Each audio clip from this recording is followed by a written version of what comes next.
Hey, 1, 2. Hey, 1, 2. Okay, cool. I can give you more if you want later. Hey, hey, 1, 2. Hey, hey. Hey. There's a bit of delay. Okay. Hey, 1, 2. Check 1, 2.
2. Check 1, 2. Test microphone 1. Test 1, 2. Test 1, 2. Check microphone 1, 2.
pipe to get here, so as soon as without him we can't do very much unless we swap the whole program around. So we'll just wait a few more minutes.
Right, well, we've lost the Deputy Mayor for Planning, so we are going to start with housing and go back to planning when he arrives. Good evening, everyone, and welcome to this big debate. I'm Peter Murray. I'm Chairman of New London Architecture, and I'll be moderating the second session of this evening's debate, but other topics will be hosted by the directors of some of our partners for this event. And we're very pleased to share this evening with other key organisations who are committed to the quality of London's built environment. And the capital is indeed fortunate in being served by so many bodies that monitor, inform and discuss the future city. In September last year, the Mayor published a document entitled A City for All Londoners. That was the first step towards the creation of a new London plan. And in the document, he committed to address the pressure of a population growing by 70,000 people a year, rising to a total of 10.5 million by 2041. He committed to address the increasing diversity of Londoners, rising inequality, the uncertainty caused by Brexit, and the effects of climate change. Also, the Mayor called on all Londoners to feed back their views in order to inform policies across a wide range of issues, particularly planning, transport, housing and environment. And he's already been holding stakeholder workshops on key issues, but we felt it would be helpful to bring together a statistically relevant group of Londoners involved and interested in physical change in the capital to discuss these issues and be able to garner their views as we did so. So tonight, we are focusing on how to create the sort of London in which we will all still wish to live, on how we ensure that growth delivers a high-quality environment that doesn't feel alien to London or to Londoners. And we'll be focusing on what the key design issues are that must be addressed, and also how do we get what the Mayor's Design Advisory Group has dubbed good growth. Now, I would remind you all that this is being filmed and streamed on the web, so hopefully there's a lot more people watching the event this evening and getting involved and being able to vote as well, as I hope you have all done already on the key questions that were asked right at the start. So you can do that, as it says on your little pieces of paper, that you can do that using the Slido website. And we hope that you'll all vote so that we will see right at the beginning some of the thinking that is within the room. So there'll be a poll also, to add to that, conducted at the end of each panel discussion. And so that will record the mood of the room. Those watching online will also be able to vote, but that won't show up on the screen here. So thank you very much for those who have already voted. You should be able to see roughly what the percentages are on your phones right now, but I'll just go through each of the questions and we can get a feeling of what you generally in the room think about. First, should the Mayor carry out a review of the Green Belt? And that was yes or no. So do we know what the answer to that was? That should come up on the screen.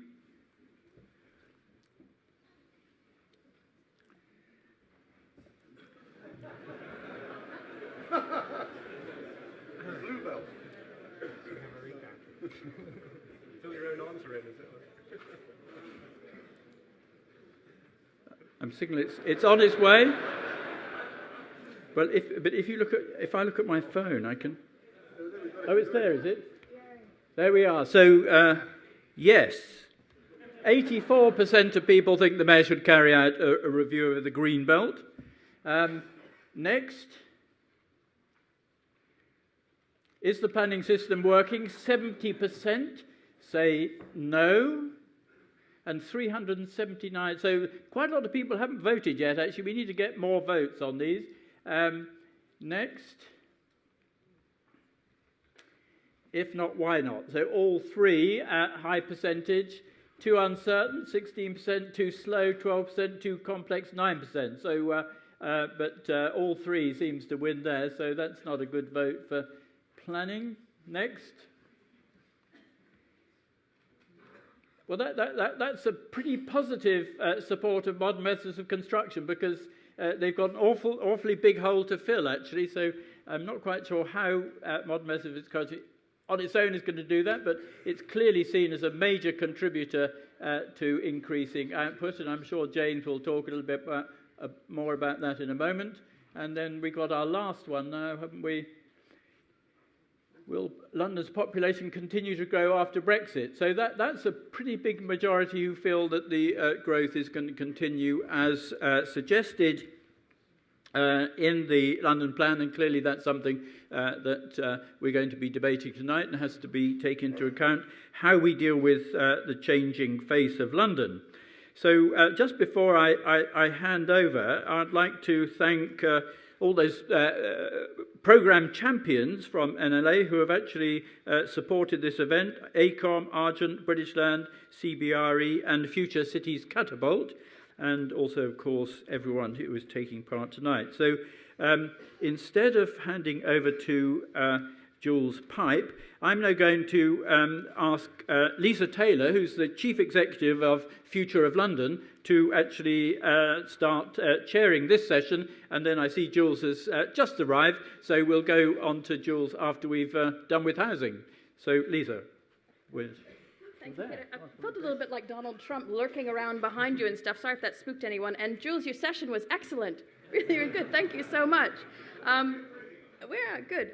It seems fitting to start with housing, and the questions that we'll be tackling in this panel are about densification and design. We're going to move through my bits quite quickly. I'd like to start you off with Deputy Mayor James Murray, who has a few things to say and a couple of provocations for the panel. He will have 4 minutes. Each of the others has 2 to come back with a pithy response, and then we come out to you for questions. So without further ado, James Murray. Great, thank you. Well, thanks very much, Lisa. And, I was just having a quick word with someone before coming up on stage here, just commenting at how much interest there is in the London plan now. I mean, to be in a room like this, as full as this, with all the audience beyond online as well, really shows how much people are interested in as we decide the future shape of London. You may know that late last year we issued a supplementary planning guidance, and we were talking in City Hall about the SPG all over summer, but then the person who was the author of it, when we published it, said, "I've never had an SPG on page 3 of the FT before." But it shows that a lot of the decisions which are now about planning in London are of crucial importance to the future of the city. And I was really glad to see that final vote there about whether London will continue to grow, even in the light of Brexit, was a pretty overwhelming majority in favour of that. So that was a good one. On some of the other votes, maybe we should have a recount, but we can come back to that later.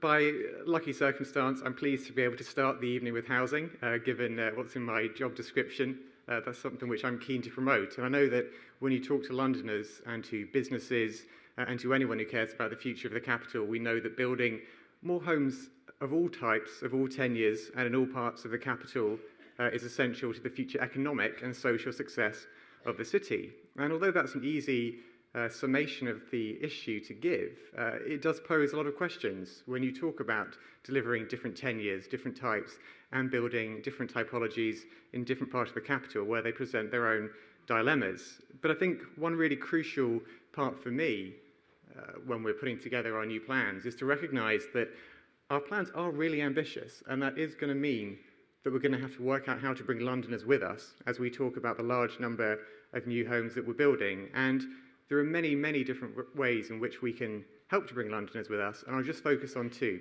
Firstly, affordability. I think when we say to Londoners we want to have a decent amount of affordable housing which is genuinely affordable, that you can trust in new developments, I think that helps to build support behind new developments. If you have new developments going up and Londoners feel a sense of disconnect, a sense that the homes which are being built are unlikely to be able to help them or their friends or their family, that creates a separation between them and the development they see going on in the capital. But if we want to promote a vast increase in the amount of numbers of homes being built, I think making sure Londoners have confidence in the level of affordability of those homes is essential too. And then secondly, to build more homes, clearly the topic which we're going to be focusing on in some great detail over the coming minutes is about the design, about the density, and about the quality of the homes which we're building. And the challenge for everyone in this room, for planners, for architects, for designers and developers, I believe, is to overcome some of those barriers to building at higher densities within London, which raises some really interesting questions in different parts of the capital. How do we build at greater density in suburban London, particularly with all of the impacts that might have on infrastructure? How do we build at higher density with estate regeneration? How do we use off-site construction techniques to make sure that we're building at higher density too? And I think there's a few really interesting points which come up in some of the work that we started to do at City Hall when looking at how density might work in future. And all of the details are available on the GLA website, but I'll just raise a few points which really struck me as being interesting with the hope that they might spark some of the debate in the coming minutes. Firstly, interestingly, although there is a clear-cut case for higher density, both to increase the amount of housing being built and to reduce our dependence on private car travel, the increases in density between 1996 and 2011 have not increased overall housing delivery. So we have had a situation where density has been increasing, but the overall delivery has not. And what that tells me is that although density is absolutely essential and a necessary condition to increasing housing supply, it is not sufficient. It's not the only change we need to make to the system. And I think when we're talking about planning permissions and planning policy, we should always have one eye as well on the importance of delivery models and making sure that those permissions get translated into new homes. Secondly, taller buildings. Taller buildings have a key role to play in the capital, but we need to find out where they work, both from a design point of view and from a development viability point of view. We know they sometimes have higher development costs, which mean that where they can work and they can provide a significant number of new and affordable homes, but in other situations where values are lower, the development viability means that typologies around mid-rise towers or higher density infill are likely to be more viable.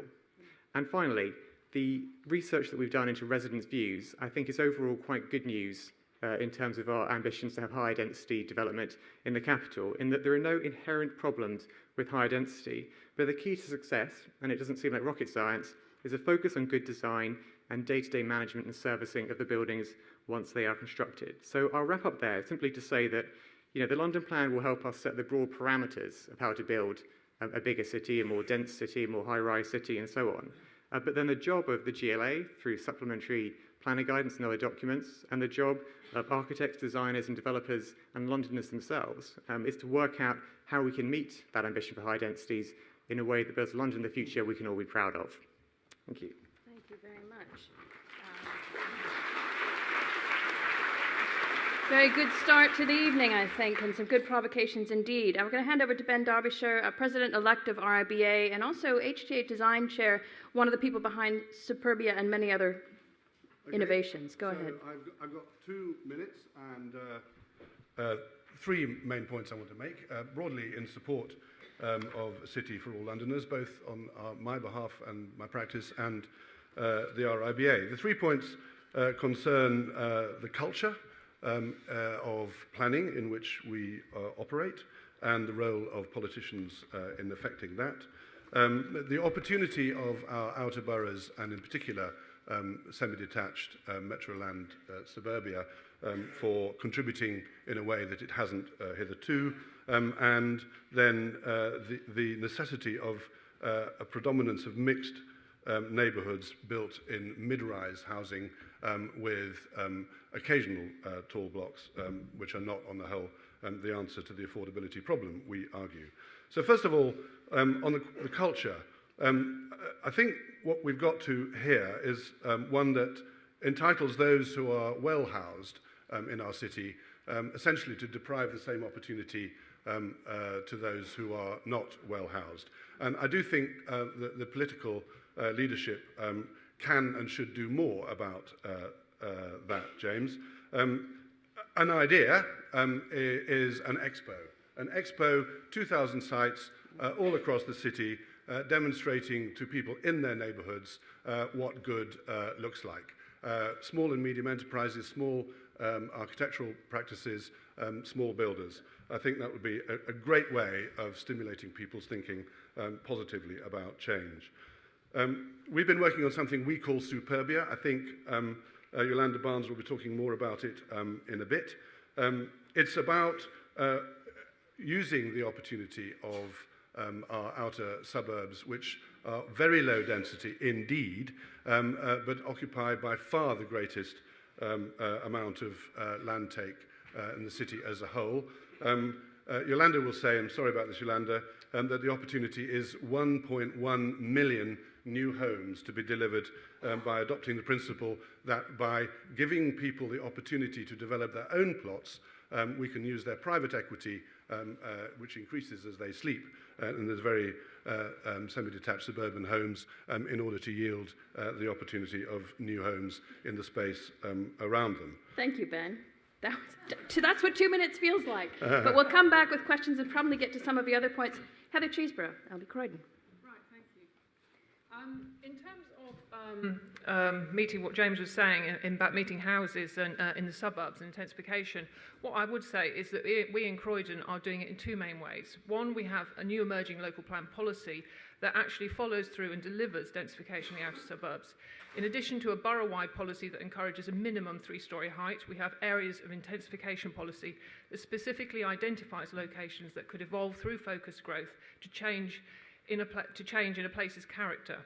We also have a policy for back garden development that allows redevelopment of large rear gardens. And this accords with the London plan, which leaves the decision to individual boroughs to decide approach to back garden development. And in Croydon, we have decided to take a positive stance. However, many other boroughs with exactly the same suburban characters have taken a less accommodating approach. The second key way we are delivering houses is actually doing it ourselves through our own arm's length development company, Brick by Brick. This is throughout the borough on a range of sites, mostly infill and garage sites, although there are some larger sites of 100 plus units. And we're delivering 50% affordable in a range of tenures and typologies. And we're using high quality and often young architectural talent to design the schemes, and they are making the most of some very challenging and constrained sites and pushing boundaries in respect of densities, parking provision and overlooking distance, and we're using off-site provision. In Croydon, we're also giving a cautious welcome to the pocket-type development, where units of a reduced size is traded off against affordability with less personal living space compensated for through communal areas, dining, work and socialising space. It is an emerging concept with an increasing number of players and some varied approaches in respect of its execution. As to whether every part of London and other London boroughs are rising to the challenge of delivering housing, I would say that they're not. We think that not all boroughs are taking their fair share, and we're also unnecessarily removing large areas from taking any growth at all. In Croydon, we have one of the largest housing targets of the London boroughs, that's 1,400 houses per annum, and we're unapologetically up for growth. That's a good place to stop. And we will see our borough population grow over the next 20 years by 30,000 people. And in our central metropolitan area alone, we will build 10,400 new homes, creating 28,000 new jobs. But other surrounding boroughs have significantly lower housing targets, and all boroughs should be taking their fair share. And whilst we recognise in Croydon that we do have good transport connections, and you can argue intensification and infrastructure is the chicken and egg of growth, London is facing such a huge challenge that we should grasp it in the outer boroughs as a massive opportunity for us to come together and prepare sub-regional transport growth and regeneration strategies. That's it. I'm calling it. I'm calling it. Jules, that was your time that just got eaten up there. Thanks, Heather. Robert Evans, Argent. If you ever do one of these, never go last. That's my tip. So James was talking about bringing people with us, and I think he's right. I think there's a big job to do. And as a developer, I would say I think affordable housing and having a settlement for affordable housing that people can believe in is definitely part of that. Of course, the devil is in the detail, but I think the notion that affordable housing is part of the cynicism out there, I think is probably right. But I do think it's broader than that. I do think we need to convince people, the public generally, that high density doesn't always mean high rise everywhere. We need to convince people that high density actually means critical mass to support good stuff. It means more shops, better and more diverse local services, and better social and transport infrastructure. It may also mean better public realm. It may also mean a microphone that works occasionally. So I'll just keep going because I've only got 2 minutes. So I think there's a big job to do to carry people with us and to persuade people this kind of London is what we want. And maybe also we need some new imagination about how we convey and sell, if you like, the London plan to London. James also mentioned about estate regeneration. I actually think the policy basis for estate regeneration is pretty low at the moment. We could be more front foot. I don't think estate regeneration is the answer everywhere. But I read a report last year that said there are about 3,500 estates in London. And in the last 10 years, there's been regeneration of about 50. So I just question whether a more front foot approach to estate regeneration might deliver more homes while also creating better places for the people that live in them. I also think it's time to review the density matrix in the London plan. The PTAL rating that many of us know and love is actually only about public transport. It doesn't factor in things like cycling, for example. So I think there is a time now to review the matrix and think about a wider set of points, but also to think about outer London, as James was saying. It really is quite a centralist model of how people can commute into the central area. Does it really reflect the potential of outer London and the potential to increase density there? Right. Well, bang on time. This is brilliant. Thank you so much. Really good thoughts, I think, from all the panel and from James. We're going to take a couple of questions from the audience. Can you put your hand up? We'll pick two right now. One here in the front and one more. Anyone? And one there in the middle, please. Okay, while we're doing that, we've got a couple questions that have come through on the iPad. One was, how should we densify extensive areas of traditional terraced housing, especially in central London? Who'd like to take that? Ben? Add vertically to them. So we've just done a piece of work which demonstrates the capacity of upward extension in Camden, if multiplied across all the London boroughs, would provide 4,000 new homes per annum just through the exploitation of redefined air rights. Good. Anyone else want to take that? That's interesting. Heather? Yeah, I'd also say that, being a bit provocative here now, I think we should be reviewing our interpretation of conservation area policy, because I think there's vast tracts of London that aren't cutting any growth whatsoever. If you live in a house in a conservation area, which tends to be Victorian terraced, you can do very little with it if it looks from the street that you're doing something. So that in terms of loft extensions or providing decent sized bathrooms or a second lavatory or even a loft extension that you can stand up in, a lot of people can't do that, and I think it's really wrong that conservation areas are being taken out of the equation of where we can actually put growth. Robert, did you want to address that too? No. Good enough. Covered. Was the question here? Who had the microphone? There you are. Hello. Stand up, please. Say where you're from. Should be on. Can you turn her? Well, I can. We can hear you. Can you turn that? There we are. Go for it. Just shout. Just shout. We can repeat it. Well, really, actually, there's two answers that Ben and you just gave about delivering growth in conservation areas. There we go. That seems to be one of the things that I think is really important, and to actually have an idea about doing that. Because at the minute, it seems to me as though we're getting this rather protected sort of core of London, which are the conservation area, and we're getting sort of great donut of growth where we don't seem to mind about densification and tall buildings happening around the edge. And so I was quite interested just to let Ben possibly finish the point he didn't make about how to get sort of better mixed-use mid-density neighbourhoods. So I'm really interested in how you get more density without going too tall, because I think that a lot of Londoners are used to living in sort of 4 or 5 story areas, and I think they find it's more challenging to think about how you accommodate them in taller buildings. So I'm interested to hear a bit more about Ben, your last point. Good. I've been asked to take 2 at a time, so I'll go to the second questioner, please. Can you say who you are and where you're from? I have no idea how to work this. Is it Ta-da. Is it on? Okay. Yeah. Please Sue phrase it as a question. Okay, I'm Sue Lowenthal, speaking on behalf of Landscape Institute London. Just a general query about building in the outer areas. Yes, they are very low density at the moment, but how do we feel about the loss of green space in some of those areas? If we're going to be infilling in a lot of garden spaces and so on, will that affect green infrastructure and so on? Thank you. Ben, we'll go to you first with that first question about how do we build mixed and medium height density. Okay, well, on the question of conservation areas, I think the proposition should be to redefine what we mean by so-called harm in conservation areas, to be much more accepting of design innovation and much more tolerant.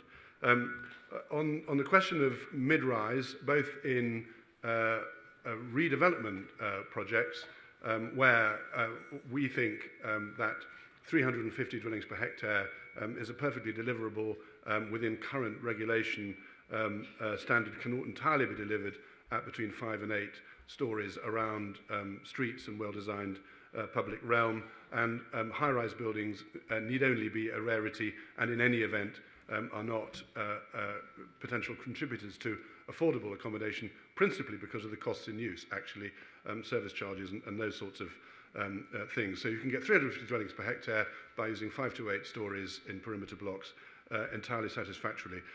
On the subject of green space in suburbia, come along to the NLA on the 21st of February, and I and others in a Pecha Kucha presentation will demonstrate to you how it's possible to double the density of a Metroland semi-detached suburbia and increase the biodiversity of those neighbourhoods. Did anyone else want to take that question at all? Robert. Well, just to say on the last point about outer London, I think first of all, if you take an area, very often just walking around, I think you don't need to take away valuable parks and gardens to increase density. There's often a lot of underused land. There's often pieces that could be made available now. And a point we didn't manage to get to in 2 minutes, but just looking at the amount of land that the public sector holds or quangos hold in London, there is actually a lot of land, in my opinion, that could be released and could be released quicker, could deliver an awful lot of housing. But one of the principal opportunities in outer London is actually the town centre network. And actually re-intensifying town centres is one way of approaching the problem, rather than imagining we're going to lift the density of everywhere in the same way. Thank you. There's one here that was sent in. There are many ways to achieve new housing. This one, I guess, would be for James mainly. Will you be presenting these options to the public? And if yes, how will you involve the public in meaningful debate about housing options, typologies? I think you're right in that the public has to be intimately involved in discussions about how to build a high density. And I think if you look at the discussion we've just had and the different points that have come up, it's quite clear that there isn't a one single approach for every part of town. So if you've got areas where they're more conservation areas and Victorian or even Georgian terraces or whatever, you're going to have a very specific response to increasing density there. And it was interesting, Councillor Aitken, the new leader of Westminster City Council, in her piece in The Standard, I think it was last week, said she was going to look at the issue about how to get greater density in Westminster. And I think if they can have those kind of conversations there, that's a really interesting debate to be having. Likewise, though, the same kind of way of building a high density is not going to be appropriate everywhere across London. There will be areas where very high-rise buildings might be appropriate, but I really think we should focus as well on having that debate with Londoners about how you achieve high density through this kind of more mid-rise option as well. Not to say we can't do very high-rise, but just so that Londoners get the understanding that that's not the only way of achieving it. Agreed. Actually, Heather, too, you were talking about having SMEs and smaller architecture practices coming to build. So in terms of typology, you were talking about some options for infill, etc. Do you want to? Only that with Brick by Brick, they bring in young architects, and really they have to be very innovative because of the challenging sites in terms of overlooking, and they're using all different typologies. But it tends to be lower rise because we're talking about the outer suburbs, but thinking creatively how layouts, for instance, might happen. So not necessarily have the layout of the ground floor, the living space, and the bedrooms above. We might switch that all around and do different things like that. And I think the benefit of having younger architects and really good architects is that they do come up with some really brilliant and great solutions, because often in the outer suburbs, I suspect everywhere actually, you do get a lot of quite poor quality proposals from sort of jobbing builders who don't really employ an architect, and it really does show. Gotcha. Ben? Very, very happy to be included in the number of young and talented architects who are working for Heather. Laugh you may. One of the schemes in a almost predominantly two-storey neighbourhood that actually we're finding very little resistance to is a scheme that we call in the practice the staircase to heaven, rises to 7 stories, and no one's objected yet. Excellent. Time to vote. You're perfect. This is such a good panel. You guys have a lot to live up to over there. We're going to invite you to vote again. If you have not already signed up to Slido, please do that now. You've got the website in your packet. And we've got the 2 questions, I think, coming up. Your questions, if you want to get ahead of the screen, are the first one will be, if we are to get well-designed, I think this is what's going to come up, if we're to get well-designed, denser housing development, do borough planning departments need greater resources? That will eventually be your first question. Can anyone see it on their phones? No. Okay, well, you could just raise your hands if we get to that. I think the answer is yes. Yes. Yeah. Does anyone want to say no? Boroughs don't need any more money. Anyone? No. Right. Okay. 100-ish% saying yes. And unless the other one comes up, we'll say the second one is design review key to improve design quality? Design review, is it key to improve design quality? We'll do show of hands for now. Yes, you agree that design review, hold your hands up high so we can see them, is key to design quality. Oh God, this is going to be hard to do. This is math. And then no, design review is not key to improve design quality. Look at that. No. No, this isn't us. This is just answer the second part of the question. Is design review not key to improve design quality? Is it not necessary for improved design quality? Anyone? So generally in favour. There we are. What's your view on road You can vote. Yeah, do it. There we are. There we go. Much, much better. Yeah, very good. And the votes are climbing. 165. You've got 30 seconds total to get your vote in. No is gaining here. Yeah, But, there's somebody pressing the the button. keeners were going, yeah, 68. Come on, you can do it. Leave your neighbor's phone alone. It's dropped down. That's interesting. Okay. Okay. So, no. 326. All right, 65%-ish. How long does this run for? Hour and a half? I think no matter what, definitely yes, it's key is the answer, unless no really picks it up in the next 2 seconds. But I think that's a good way to end it potentially. I'd like to thank our excellent panel for starting first without expecting to, so thank you. I'd love to hand back to Peter Murray and over to the panel on planning and where it goes. Thank you very much. Could you please thank the panel?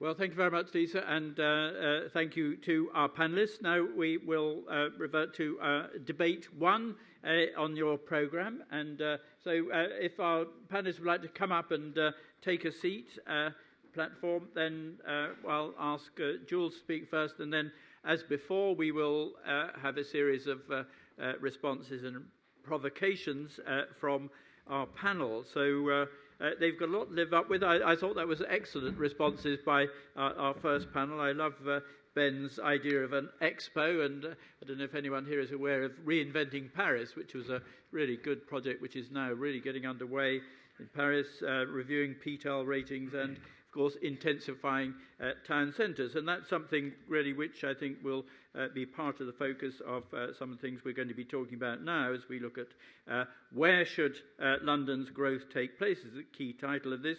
And so I'd ask Jules to start off the discussion. Jules. Thanks very much, Peter. Well, I think I'd like to start really by just looking at the current London plan that we're working from, and I think it really can be viewed as an interim response in a way to the acceleration in population growth that was shown in the 2011 census, and also a response to London's very strong economic recovery from the 2008-9 recession. And so, of course, the new mayor was going to want to have a new London plan to reflect his new policies. But a fuller replacement plan, in my view, was always going to be needed to guide the long-term development in light of the way that these trends that I've mentioned are really bedding down, both in population growth and our economy. And those trends through 2041, of course, are being carefully analysed. But and the figures that we're working that seem to be coming forward at the moment is that population growth compared to the last plan is going to be down a bit. It's going to be growing about 70,000. London's going to be growing about 70,000 per annum, and household growth running to about 44,000 per annum. And as we saw in the Mayor's City for All Londoners document, this could mean that we have to find development capacity for at least 50,000 new homes a year. Projected employment growth, that could rise by a third to around 44,000 a year over the longer term. And there are, of course, shorter-term challenges as well that could augment that, such as Brexit. So a lot of growth. Where is it going to go? And that's the question that's been posed to me in a mere 10 minutes.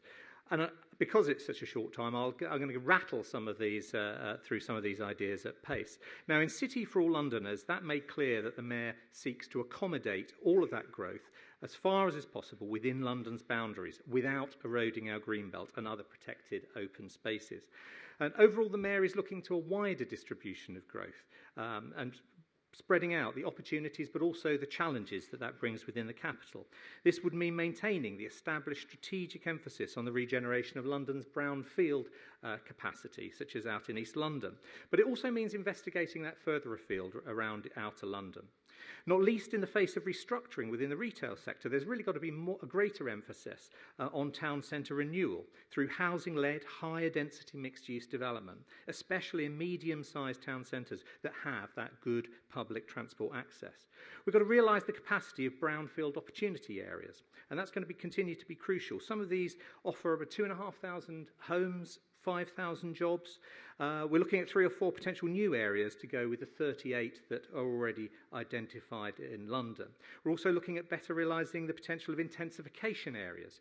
These are the smaller, already built up, currently relatively low density areas that really are in need of renewal and also that have or will have, and that's crucial, good transport accessibility. Want to get onto industrial land. That's long since been a significant source of capacity for housing, and also those kind of out-of-centre retail and leisure areas. Now, the release of industrial land in London has been running at 3 or 4 times the historic 37 hectares per year benchmark, which was seen in previous London's plan as the acceptable loss of industrial land. And it's been running at sort of 7 times the acceptable rate, or the accepted rate, in central London. And unsurprisingly, the research that's coming forward now suggests that it should be much, much lower.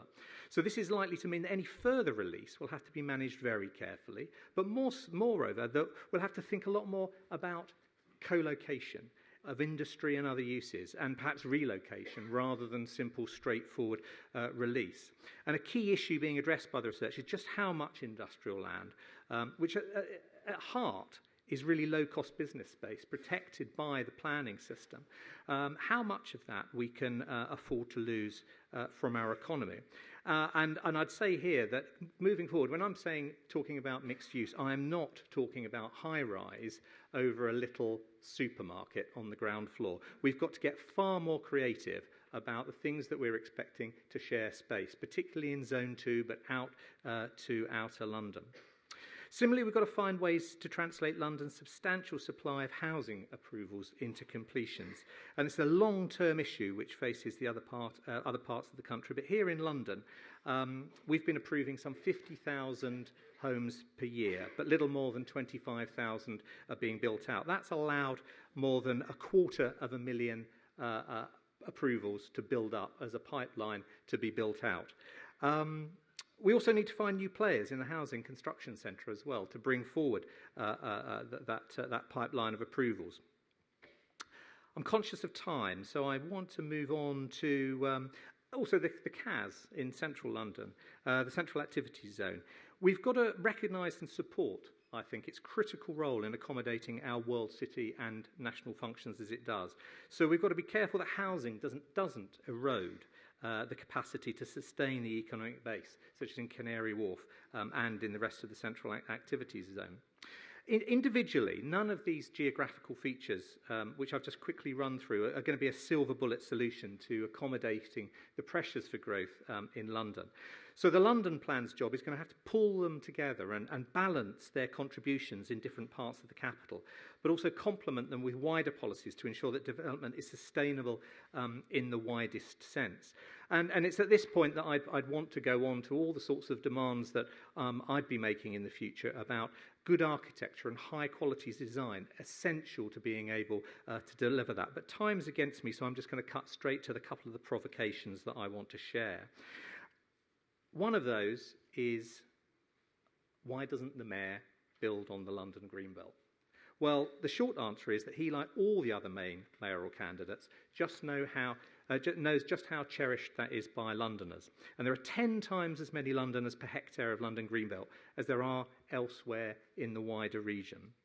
There are other more specific, and I would say more useful challenges that we should consider than endlessly going around the Greenbelt debate, say from management of our diminishing stock of industrial land that I've mentioned, or the relocation of heavy or bulky industry beyond the boundaries of London, and the balance to be struck in renewing our town centres. It will be particularly interesting to hear the panel's views on selective suburban intensification, our emerging approach to housing and other uses in the central activity zone.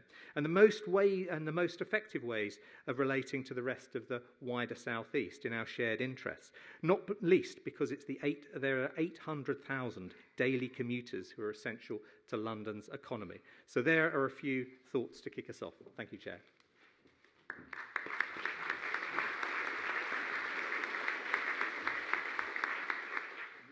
Thank you, Jules. Now we have a panel who I'm sure will respond to many of those points.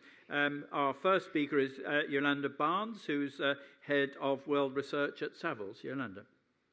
Thank you. Well, it was good to hear that many of the points that I want to make have been covered, because I think the question of where should London grow is a very interesting and precise question.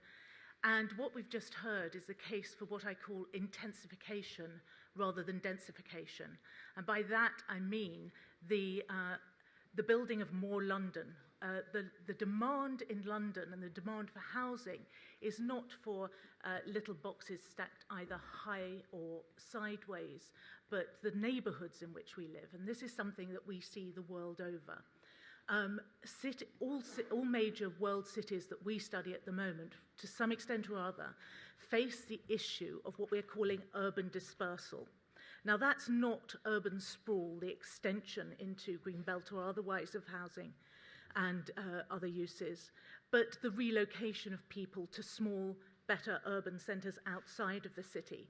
And if we want London's growth to occur within its boundaries, we actually have to think, I think, about the place potential of transport nodes or town centres, as has been suggested. And that's where the real potential of suburbia, the real potential of the outer London boroughs starts to occur. But of course, creating real London, more London, and not 20th century automobile-orientated development of either just workspace or just housing, but a vibrant mixture of all of those things, is going to require some very radically different thinking about land ownership, land release, how individuals working individually or preferably collectively might actually be able to release land. I was in Sydney last year and saw that planning there has actually started to rezone housing around transport nodes, and I think we need some kind of permitted development, some way of doing that in London's suburban, well-connected, high-place potential areas. Thank you very much. Next speaker is David Montague, Group Chief Executive L&Q and Chair of the G15, who are going to be delivering a large part of the housing that London needs.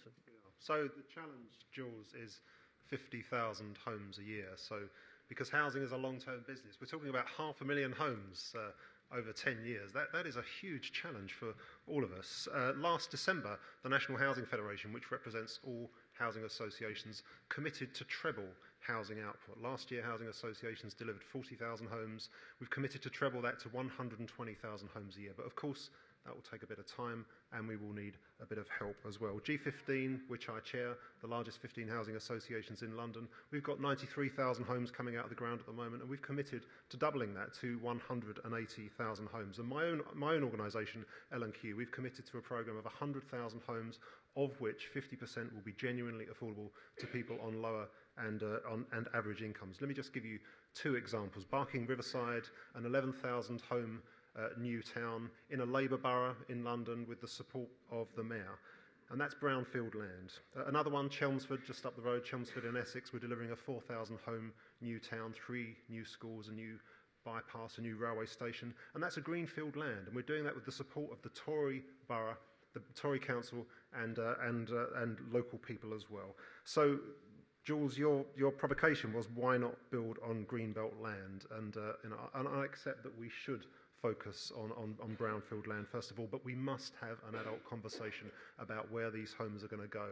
And what the vote said to me just a few minutes ago is that we are ready to have that conversation. The guarantee that housing associations make to London is if we can work together to build a 10-year supply of clean, serviced, consented land, then we will supply the apprenticeships, we'll supply the jobs, we'll supply the off-site construction, the economic growth, the investment in communities, and the investment in homes. I made a pledge when I joined the Homes for Londoners board, along with James Murray and others. That pledge was, on behalf of G15, to set aside our differences, to work together to achieve a step change in supply in the capital. That is the pledge that G15 as a group has made to London. And I think we take that pledge seriously. I believe that this is our Cathy come home moment. 50 years ago, we saw the conscience of the nation being pricked. It's been pricked again, and I think it is time to deliver. But we can only deliver in partnership with the Mayor and with London boroughs. Thank you very much. Our final speaker in this session is Chris Cho. He's Director of Cities and Urban Development at ACOM. Chris. Thanks, Peter. To the question, where will the growth grow? It's really three things. It's in, up, and out. You have to do all three. And we have to think of London as being less of an island and more of a network. And unless you do all three, you don't really achieve those things. We also have to think about what London is. And I think we have to imagine that London's urban values are also cultural values. And if we can make a place that is a network, that does connect, we are actually saying something about ourselves and not just about our physical place. So these are very positive, very proactive things to think about and to represent in this century, I think. We have more population, but we also have structural changes in how we work and how we live. We have populations that are living longer. We have migration, political change, workplace change, and all of this is going to change our traditional debate about whether we build in the green belt or we just build in the central parts of London or not. And the bottom line is London is not a static place. It won't just be a beautiful place when it's finished. It will always be changing, and that is part of the beauty of a great city. And we are in a global race for talent and for innovation against big urban regions all around the world, not just next door. So three, I guess, points to make. One is that London proper, 8.5 million people, but the region beyond the M25 is closer to 20 million people. Every day, over 1 million people go in and out of this central part of London. So why do we limit London to just thinking about that region within the M25? Why isn't it a bigger, broader city region? There's a shortfall of homes in London proper, but if you look at the greater city region, it's close to 1 million homes shortfall. The pressures of the city region are just as important. The future of London is tied with the future of the overall region. And finally, just thinking about the green belt, 50 kilometers wide in some points, 64,000 hectares of land exist within a mile of existing train stops and tube stops. That's just as a thought exercise, 2.5 million homes could be accommodated within a mile of existing train stations in the Greenbelt. Just a thought. Thank you very much. So now we're going to move on to questions. So we'll take a couple from the floor, and I've got some here on the iPad. So who would like to ask a question? Yes, one over there, one more. So 2 from the floor. Okay, fire away. Hi, Rebecca Collins from East Shoreditch Neighbourhood Planning Forum, and also the More Light, More Power campaign for a better goods yard.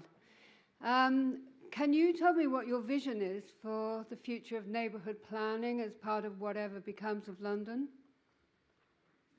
I guess that's one for you, Jules. The role of neighbourhood planning in shaping London. Let me think about it. Anyone else like to? Yes. If we are to urbanise parts of suburbia, I think that neighbourhood planning plays an absolutely essential role, because it's going to require cooperation and community build, if you like, in a way that we've just never seen before in this country. Happens plenty of other places, but it's going to need people collectively coming together and saying, okay, if we're going to urbanize here around this transport node, if we're going to realize the full place potential of this bit of outer London, we're actually going to need to decide what's permissible and what's not, what will be permitted development and what won't. And I think it's really, really important that people have control over their own neighbourhoods in that way, because otherwise it's just going to be, I mean, it'll be a political nightmare anyway to try and get it done. But I think that neighbourhood planning is one of the ways that will make it more politically acceptable, even advantageous. David? Just a thought. The poll that was done earlier on suggested that you think that planning was all of the above. Planning is less of the above if you work with local communities who can be your greatest advocates when it comes to those difficult discussions at planning committees. So absolutely, of course, we must invest in securing the support of local communities. Jules, do you want to, or should we move on to... the reason I always struggle with that is because there's no pat answer. Any neighbourhood planning, there's the tension with the borough plan and the London plan, and there's no easy way often to resolve that, other than the fact that you have this tiered conformity, which is perhaps often constraining to what local people's aspirations are for their area, so they still feel dictated to, as well. It's been my experience in my former role.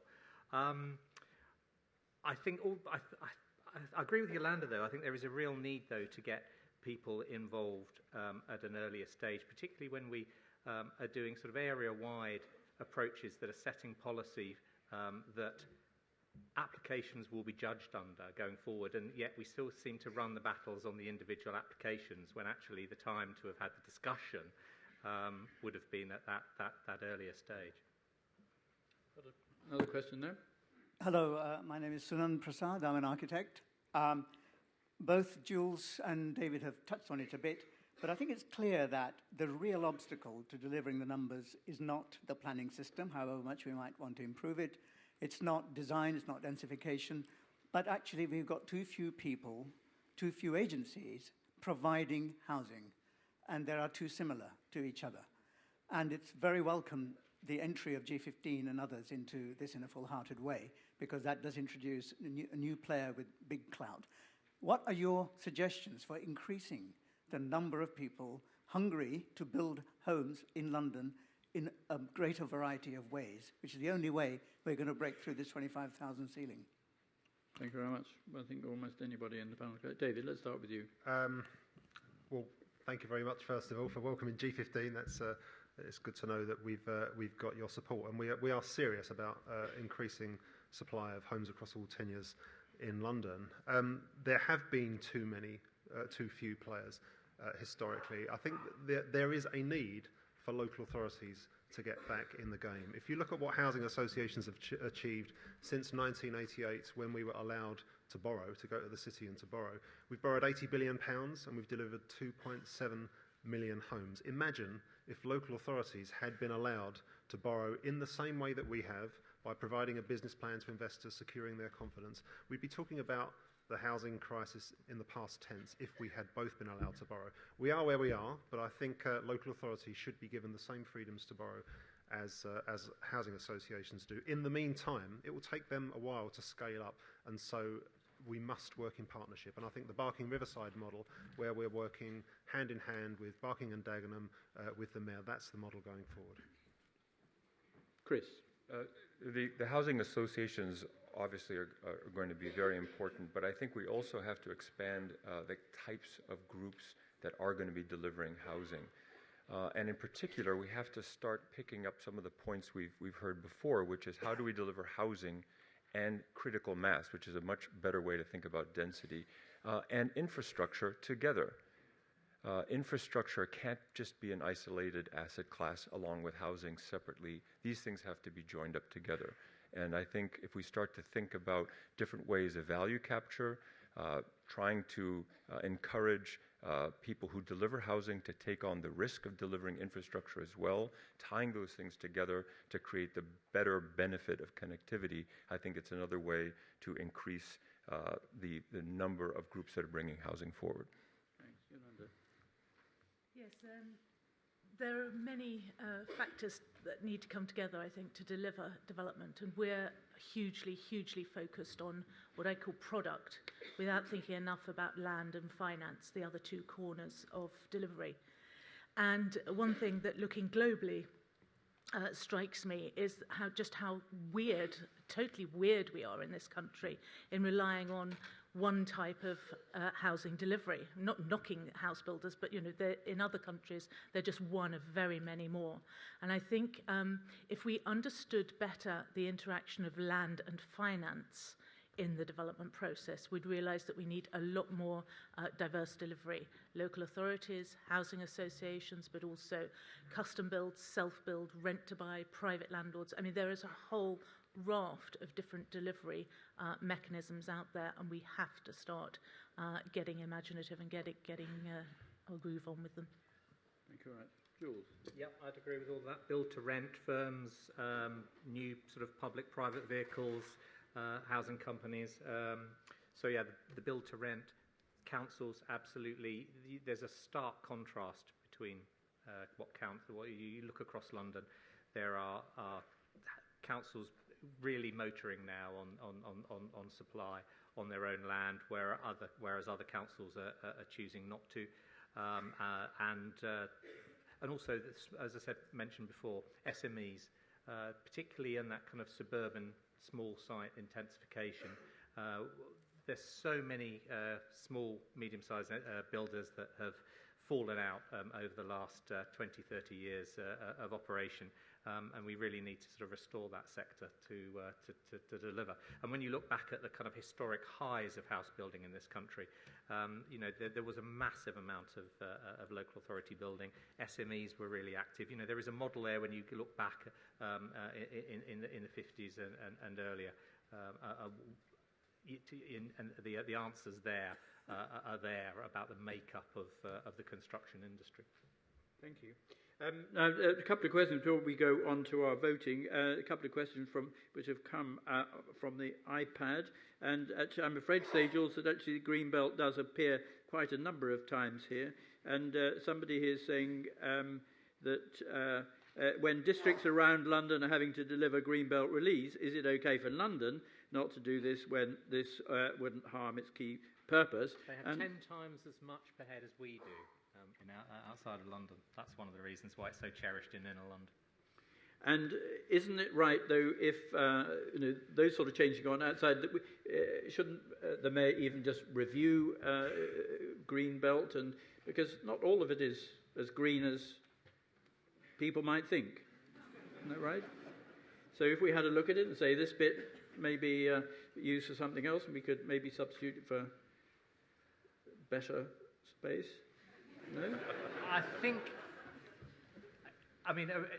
the mayor, like any candidate for standing for mayor, every potential candidate for mayor in London, the population expects them to defend the Greenbelt. And then when the suggestions for these poor areas that could do with a better use are put up, it's always a generality, and then when the specifics come down to it, it's the well-used playing field that is near the tube station, that's the problem. So another question, perhaps I go to some of the others about. If we're looking at developing town centres, how do we avoid wiping out local economies of retail, workshops, small industries, businesses?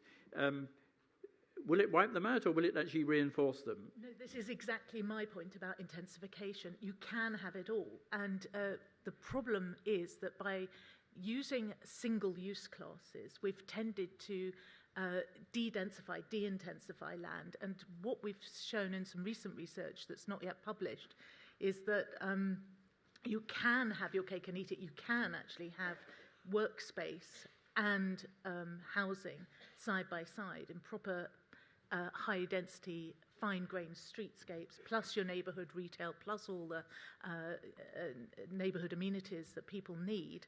And so you keep both jobs and you can have housing as well. And actually you make for better housing. I think we have a horrible tendency to talk about housing units.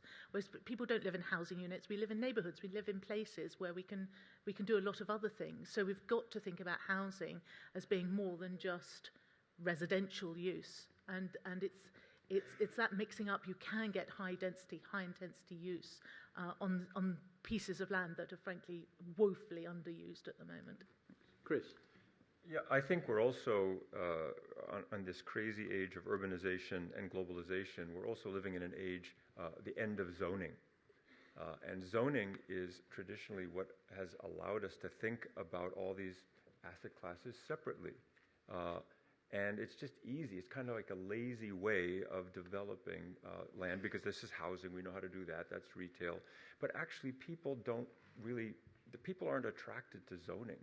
People are attracted to other people, and they're attracted to all the things that they can do together. It's much more difficult to make the kind of fine-grained environment that Yolanda talks about, but it is much more attractive to the end market and the ultimate user. So I think the way is clear there. Thank you very much. Well, we've run out of time for our discussion, but we now need to get on to voting, and you all should have had plenty of practice at that, so we'd expect much higher percentage of voters. The number shows those who haven't voted up in the top right-hand corner, and so we're going to do a couple of planning questions now. And the first question, is it up there? Yes. So it's a flexible regional summit and Partners for Growth, a sort of negotiated get-together of local authorities around South East, or do we need a traditional South East regional plan?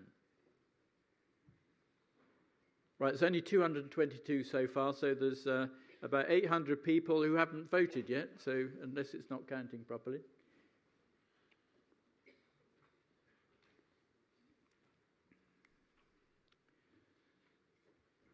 Right, we've got about another 10 seconds. Getting better? Let's see if we can hit 400 at least. And by the way, I think we need both. There should be not an either or, but a both category. That really complicates things, Chris, you know. Right. Okay, so we've got to 400, so let's move on to the next question. And so the next one is the future of London a centric city, which is focused on the cows, which is rather as it is at the moment, where everything comes into the centre, or does... goodness me, it'll change when we get to a few more people, I'm sure. But do we then really look at a polycentric city, which reflects the sort of investment in outer London we've been talking about?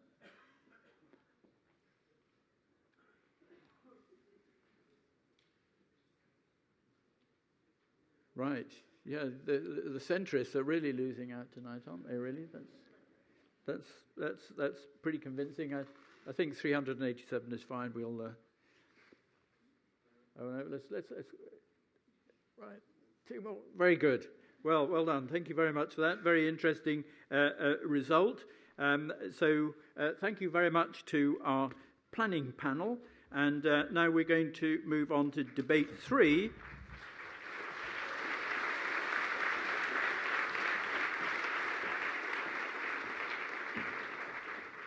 And I'm handing over to Esther Kurland, who's Director of Urban Design London. And if it slows up, it didn't even happen. Okay. I think it's all right. I love this voting. It's great fun. Democracy in action.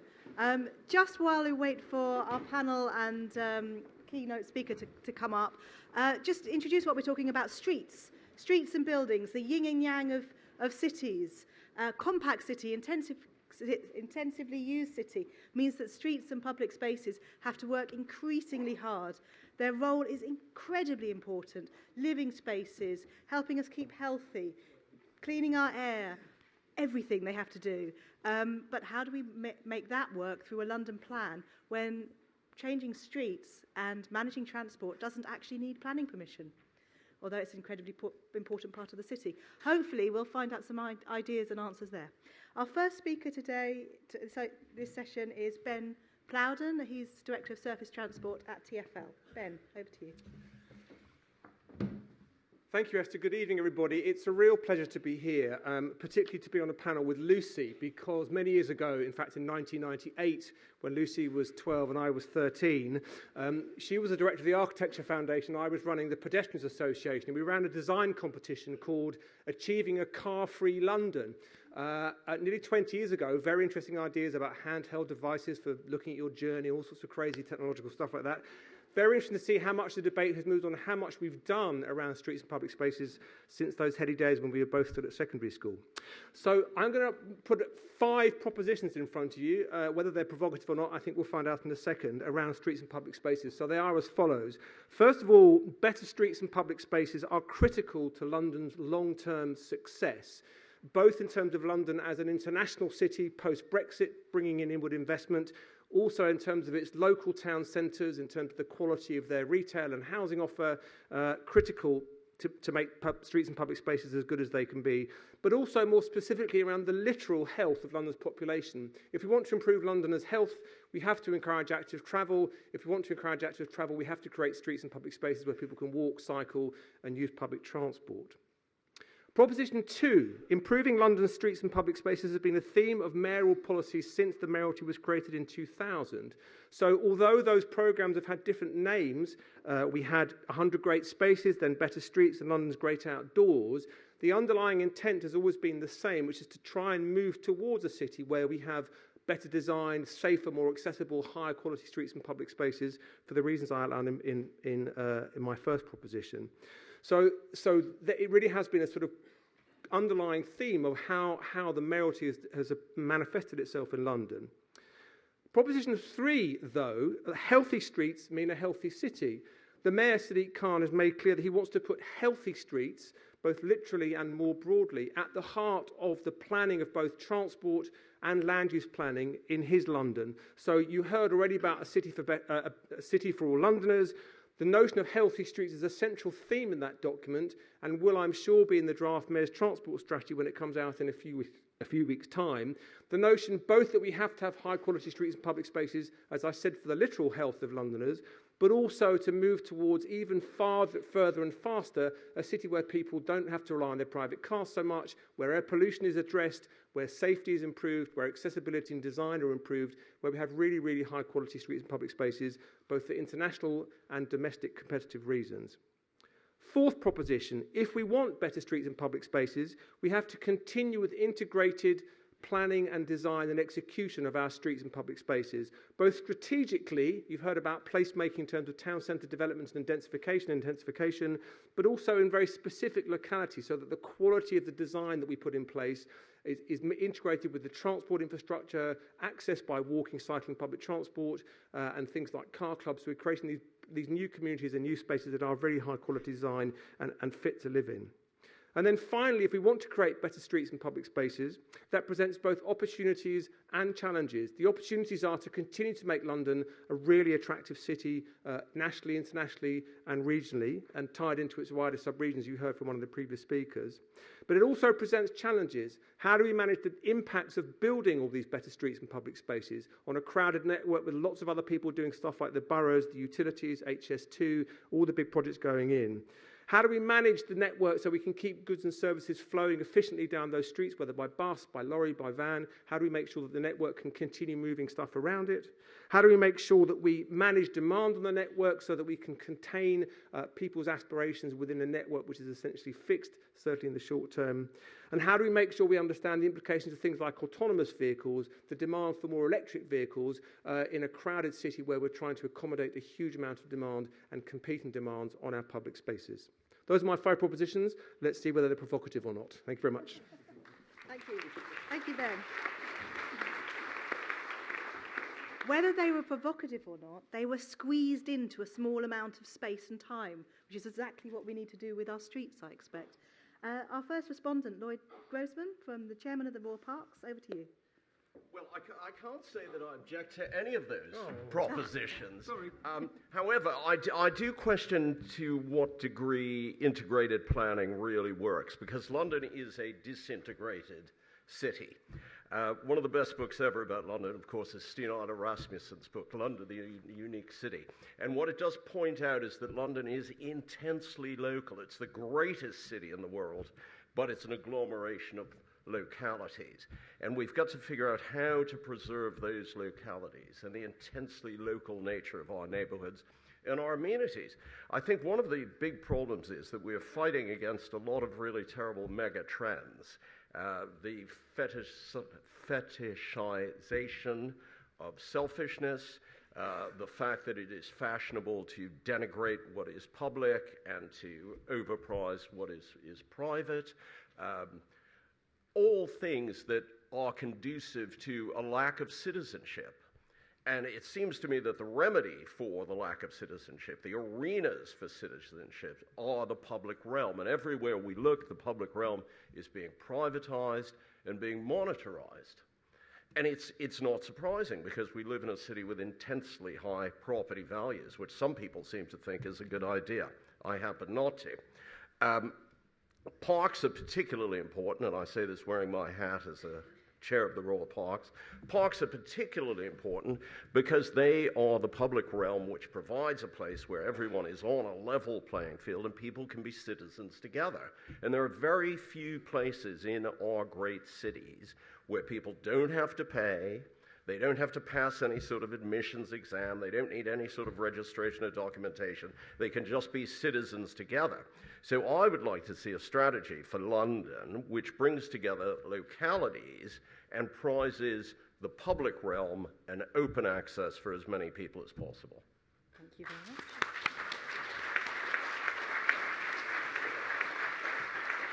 Over to Lucy Musgrove from Publica. Thank you. I'm sitting in the women's chair, so The some things women's haven't chair. changed Quickly since swap 1997, something. Ben. Lots of things have changed. I think what I would like to see from the London Plan is to set real ambition and vision for civic urbanism and the public realm, and making what we've got work harder, because I actually disagree with the last speaker, because I think the democratised spaces are our streets, and 80% of our public realm are our streets and highways. So I agree with some of the speakers from the last panel that we need compact, livable, mixed, diverse urban neighbourhoods. And yes, of course, we're growing and we're intensifying, and that's good and meaningful if we can make much better use of our public realm. We have to reset the last 50, 60 years of highway engineering that dominated our spaces for the use of the car. And the last Deputy Mayor, Isabel Dedring, really did an incredible thing in terms of the Roads Task Force to think this big question about how the movement of goods and people and the specificity of place can be thought of, so we can unpick actually what we've done through highway engineering and begin to think about civic amenity. I think that subject matter, civic amenity, is the subject matter of this generation. It brings huge benefits for all users, all occupiers, all landowners, all investors, absolutely everybody, but particularly for the public purse because of the public health agenda, and that means the NHS for all of us. So I think it's absolutely critical. It's also the subject that world cities are competing with internationally, to think actually about how we can make really truly livable cities, and that means good political leadership, but it also means good urban practitioners, and it means very good and activated public and communities, and it's happening across the world. The legacy that we inherited from previous generations is urban planning, and the urban planning discipline grew out of a crisis about public health. We have our own crisis at the moment in terms of air quality, and I'm sure you're all wholly aware that, at the moment, Ben's right, healthy streets mean a healthy city, and Oxford Street, where we're working at the moment to really think about that whole district, exceeded, on the 10th of January, its annual limits by 75, it had breached it 75 times on the 10th of January. It is incredible in terms of what are we doing in terms of public health. So I think a truly inclusive city is easy and safe and efficient and pleasant and beautiful for everybody, and I think you have to start with the very young and the very old, actually, as your starting point to get this right. And you can only really understand all of the different users if you think about, I will go on just to say in terms of diversity of land use, in terms of the mix, I completely applaud the idea that the Mayor is doing at the moment in terms of extending the day, building our urban competitiveness in terms of transport and social infrastructure together. But I just wanted to touch on a few key people that we need to build from in the London Plan. And these are very, very strong and bold ideas. Okay, first of all, I'd say that we need to build on Lucy Saunders' work at Transport for London in terms of thinking about the public health agenda.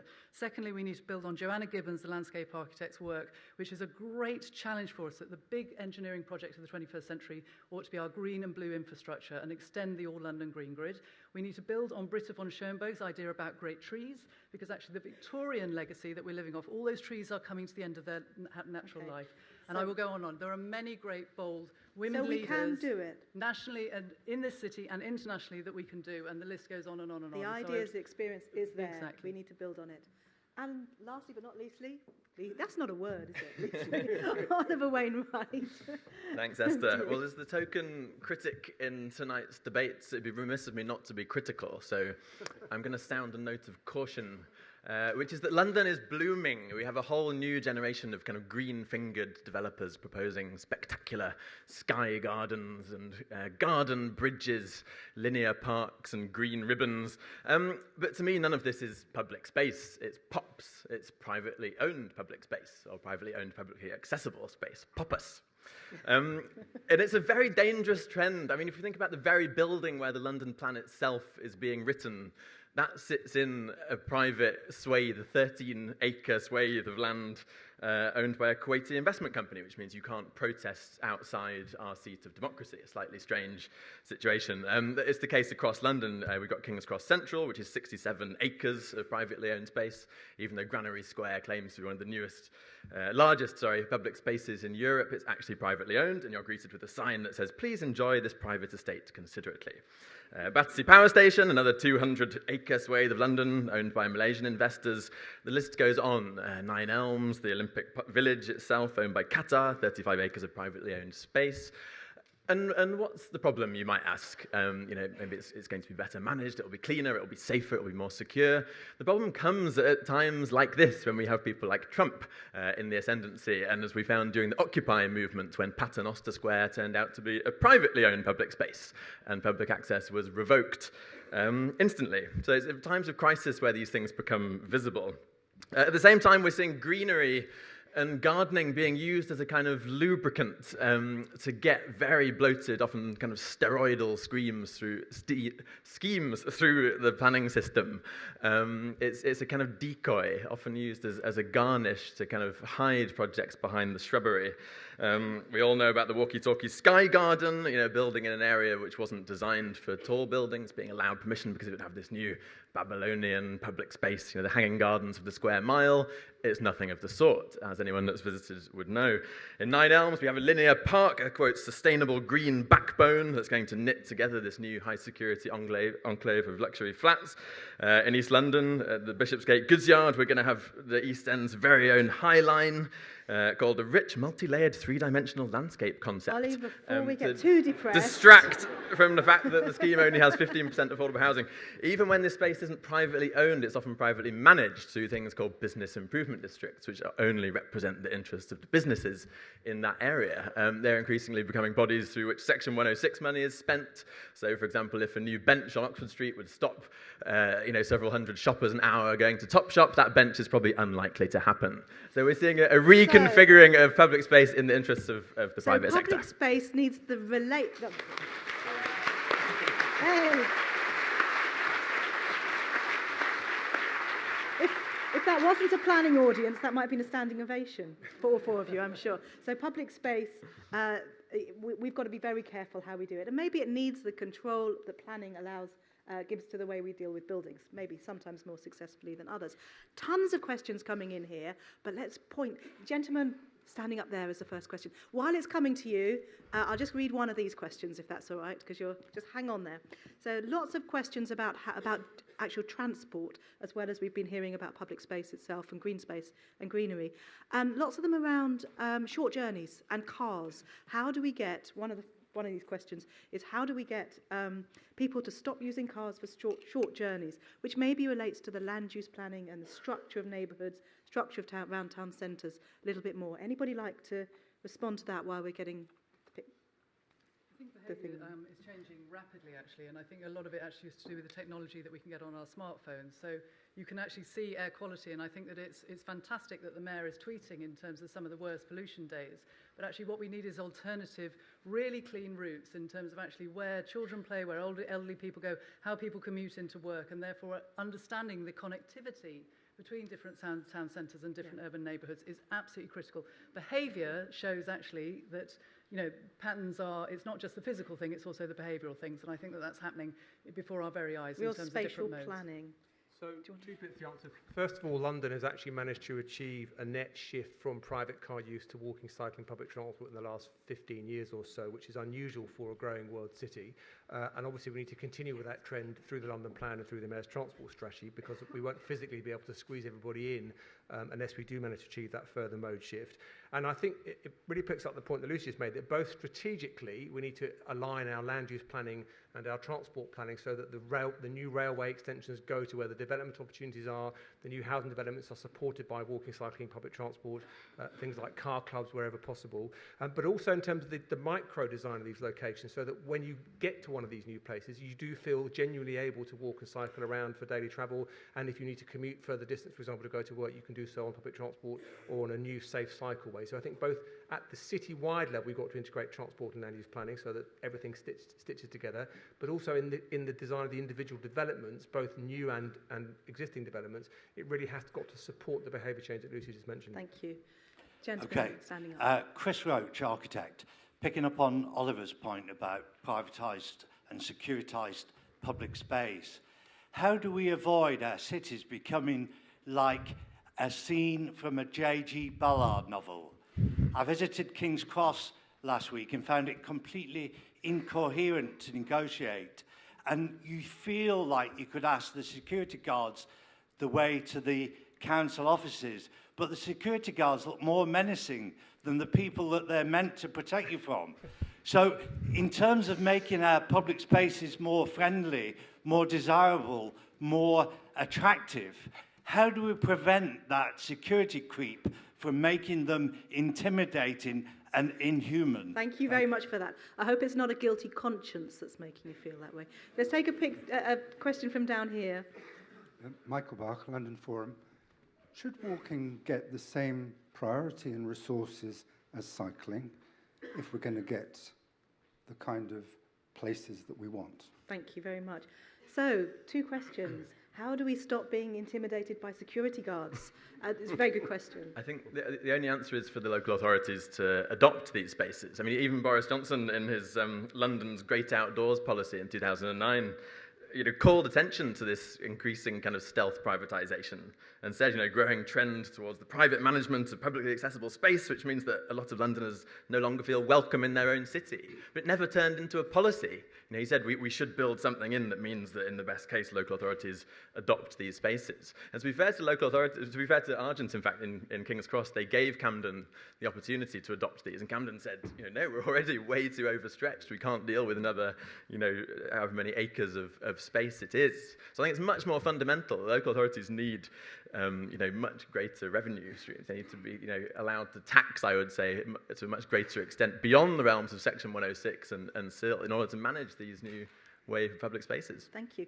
Lloyd, would you like to come back on either of those? Yeah, I mean, it's, to an extent, it's rather like Gresham's law that, bad money drives out good. And when there is a vacuum, when public realm is no longer capable of being managed by public authorities, someone has to fill the vacuum. And the vacuum is filled by commercialization.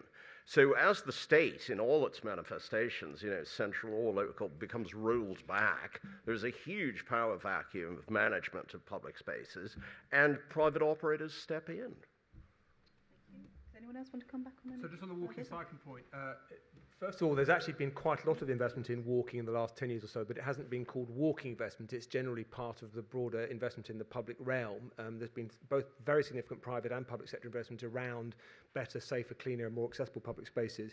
But on the particular point, The Mayor's made clear that the Healthy Streets agenda is both walking and cycling, and very significantly, he's recently appointed somebody called Dr. Will Norman as his walking and cycling commissioner to absolutely make the point that a livable city, a healthy city, has got to provide for both walking and cycling alongside access to really good public transport services. So I think, Michael, you should be reassured that certainly that is very much part of how the Mayor's going to approach this whole agenda.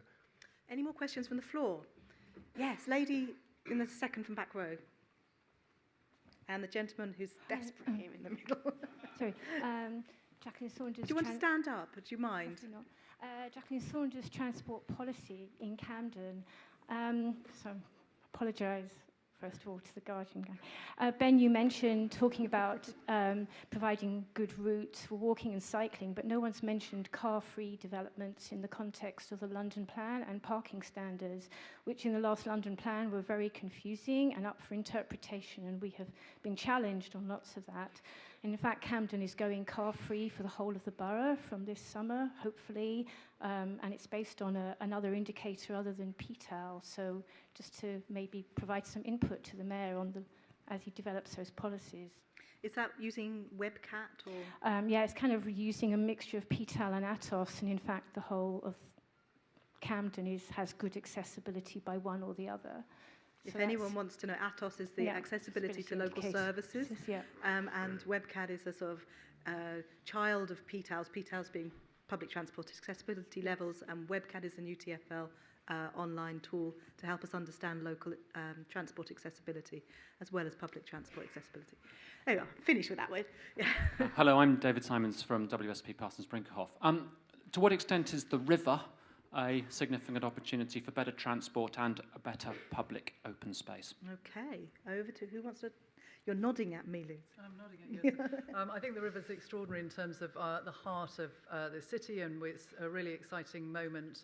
Hannah Rothschild has been campaigning for the Illuminated River competition to light up 17 bridges, but also the team that was selected, I was lucky enough to be involved in it, is the Lipschitz Davison Sanderlands with a really amazing lighting designer who's going to think about the context of the embankments and actually think about the huge heritage and brilliance of actually those gardens on the north and the south bank, and think about the context of street lighting and therefore extending the day and thinking about the evening economy with regards to good connectivity in the river. So I think, yes, it's a working river. Yes, you know, Transport of London, the Mayor's done a lot in terms of actually transport and using your Oyster card on the river transport and making some clarity between the changes in different modes of transport with the river. But also we've got to make sure that the setting of the public realm around the river is really celebrated. And Does that's that about to include the happen. bridges as well? Because the Indeed, bridges are 17 quite bridges, yeah. interesting. I think the Illuminated River competition is actually a decoy and a distraction from the real issue. I mean, bridges are already lit up, you know, if you go along the Thames at night. I would argue actually quite nicely lit.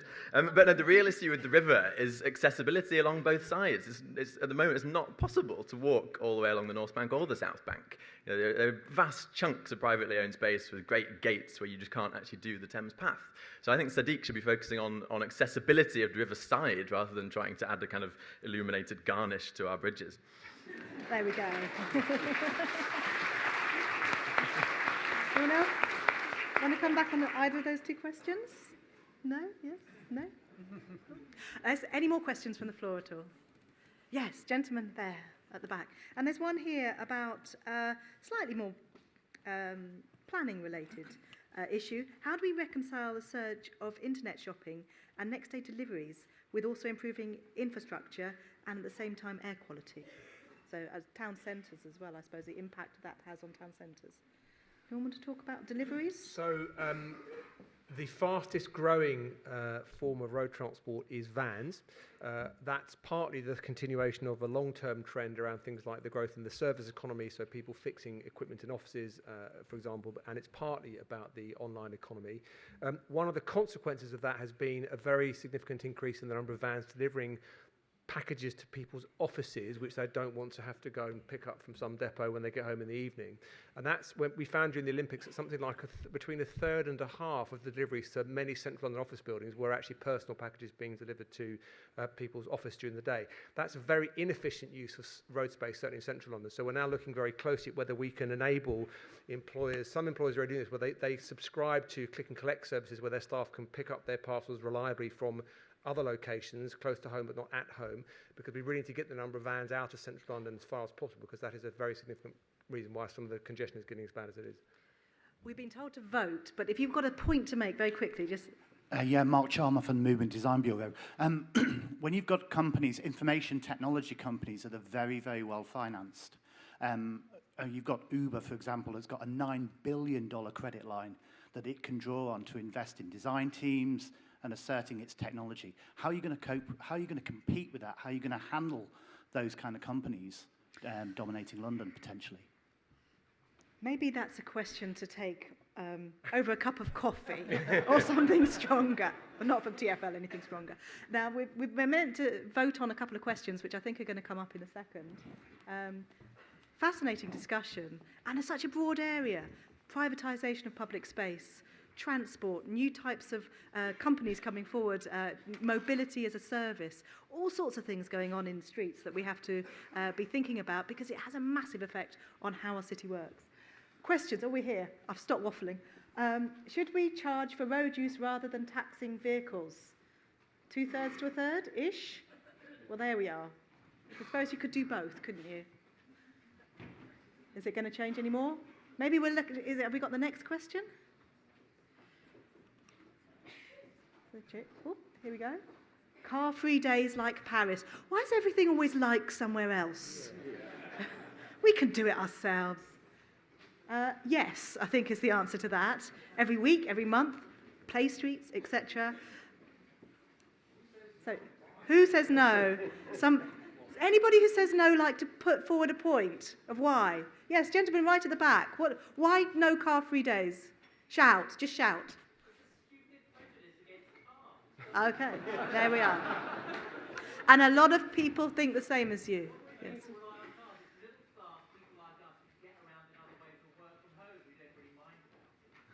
And it's different parts of London. Cars are more useful than elsewhere, other parts of London. Right, we're going to move on now to the next debate, which is... Here we go. Thank you. Thank you for our panel. Let's give them a clap. Where are we? Debate number 4. I'm passing over to Charles. Yeah? Okay, if I can ask the panel to step up, and I'll introduce the key speaker to begin with, while everyone's settling down. Our speaker tonight is Fiona Fletcher-Smith, who's the Executive Director of Development, Enterprise and Environment at the GLA. Now, this debate is the penultimate one. How do we provide the right spaces to enhance London's economic activity? And I think Fiona is a perfect one to kick this one off for us. She, for those who don't know Fiona, she's probably one of the most important, influential women in London. She works very closely with Jules, and I think there's some crossover obviously there is some crossover with this discussion and debate number 1 by Jules Pipe. Fiona is responsible for overseeing the delivery and implementation of key strategies of the GLA, including the London Plan, the Economic Development Strategy, the London Enterprise Panel, Transport, Environment, Climate Change, and oversees the operation of a mayor's power in relation to significant planning applications. So, without further ado, please give a big welcome to Fiona Fletcher-Smith. Thank you.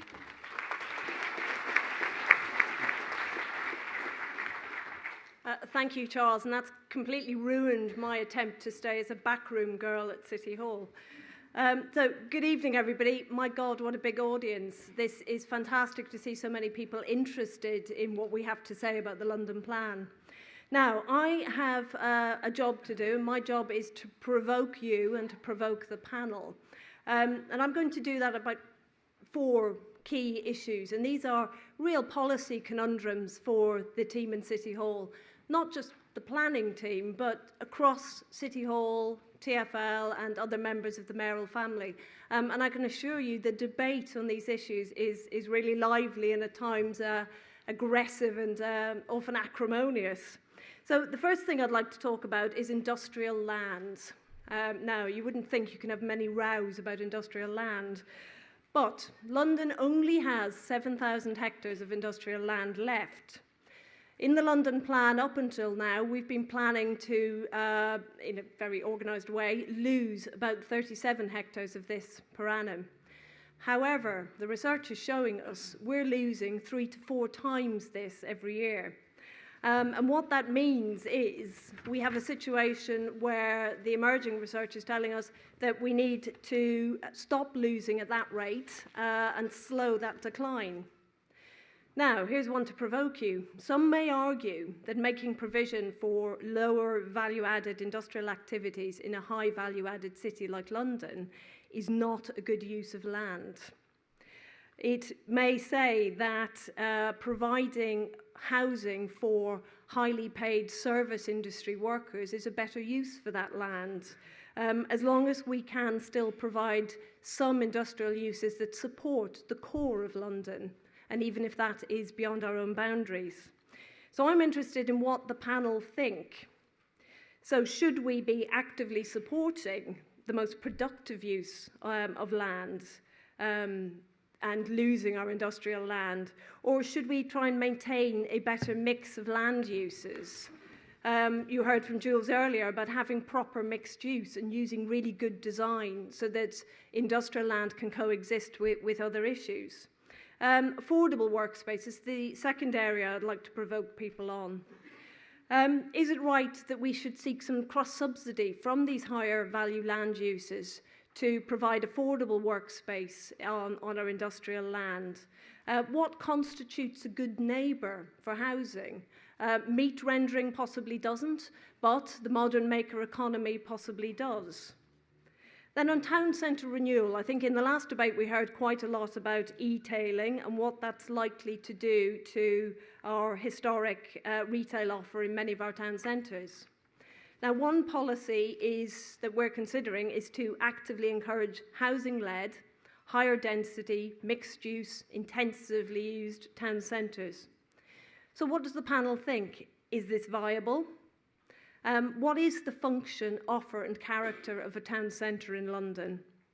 And again, what if any, cross-subsidy can we use from high value-added land uses in a town centre? Can we use them to cross-subsidise not affordable housing, but to cross-subsidise commercial use in our town centres? And possibly to cross-subsidise the placemaking that we've heard about from the previous panel. And then finally, the other policy area that we grapple with a lot is office development, and particularly outer London office development. Now, emerging research is telling us that demand is falling off for outer London new office development. I would be interested in hearing from the panel on what they think the impact of permitted development has been, and is this really affecting the overall office economy in outer London, or is it simply taking away second-hand offices where there is potentially no extra demand? So what do you think the London plan should do to support these dreadful conundrums? Thank you.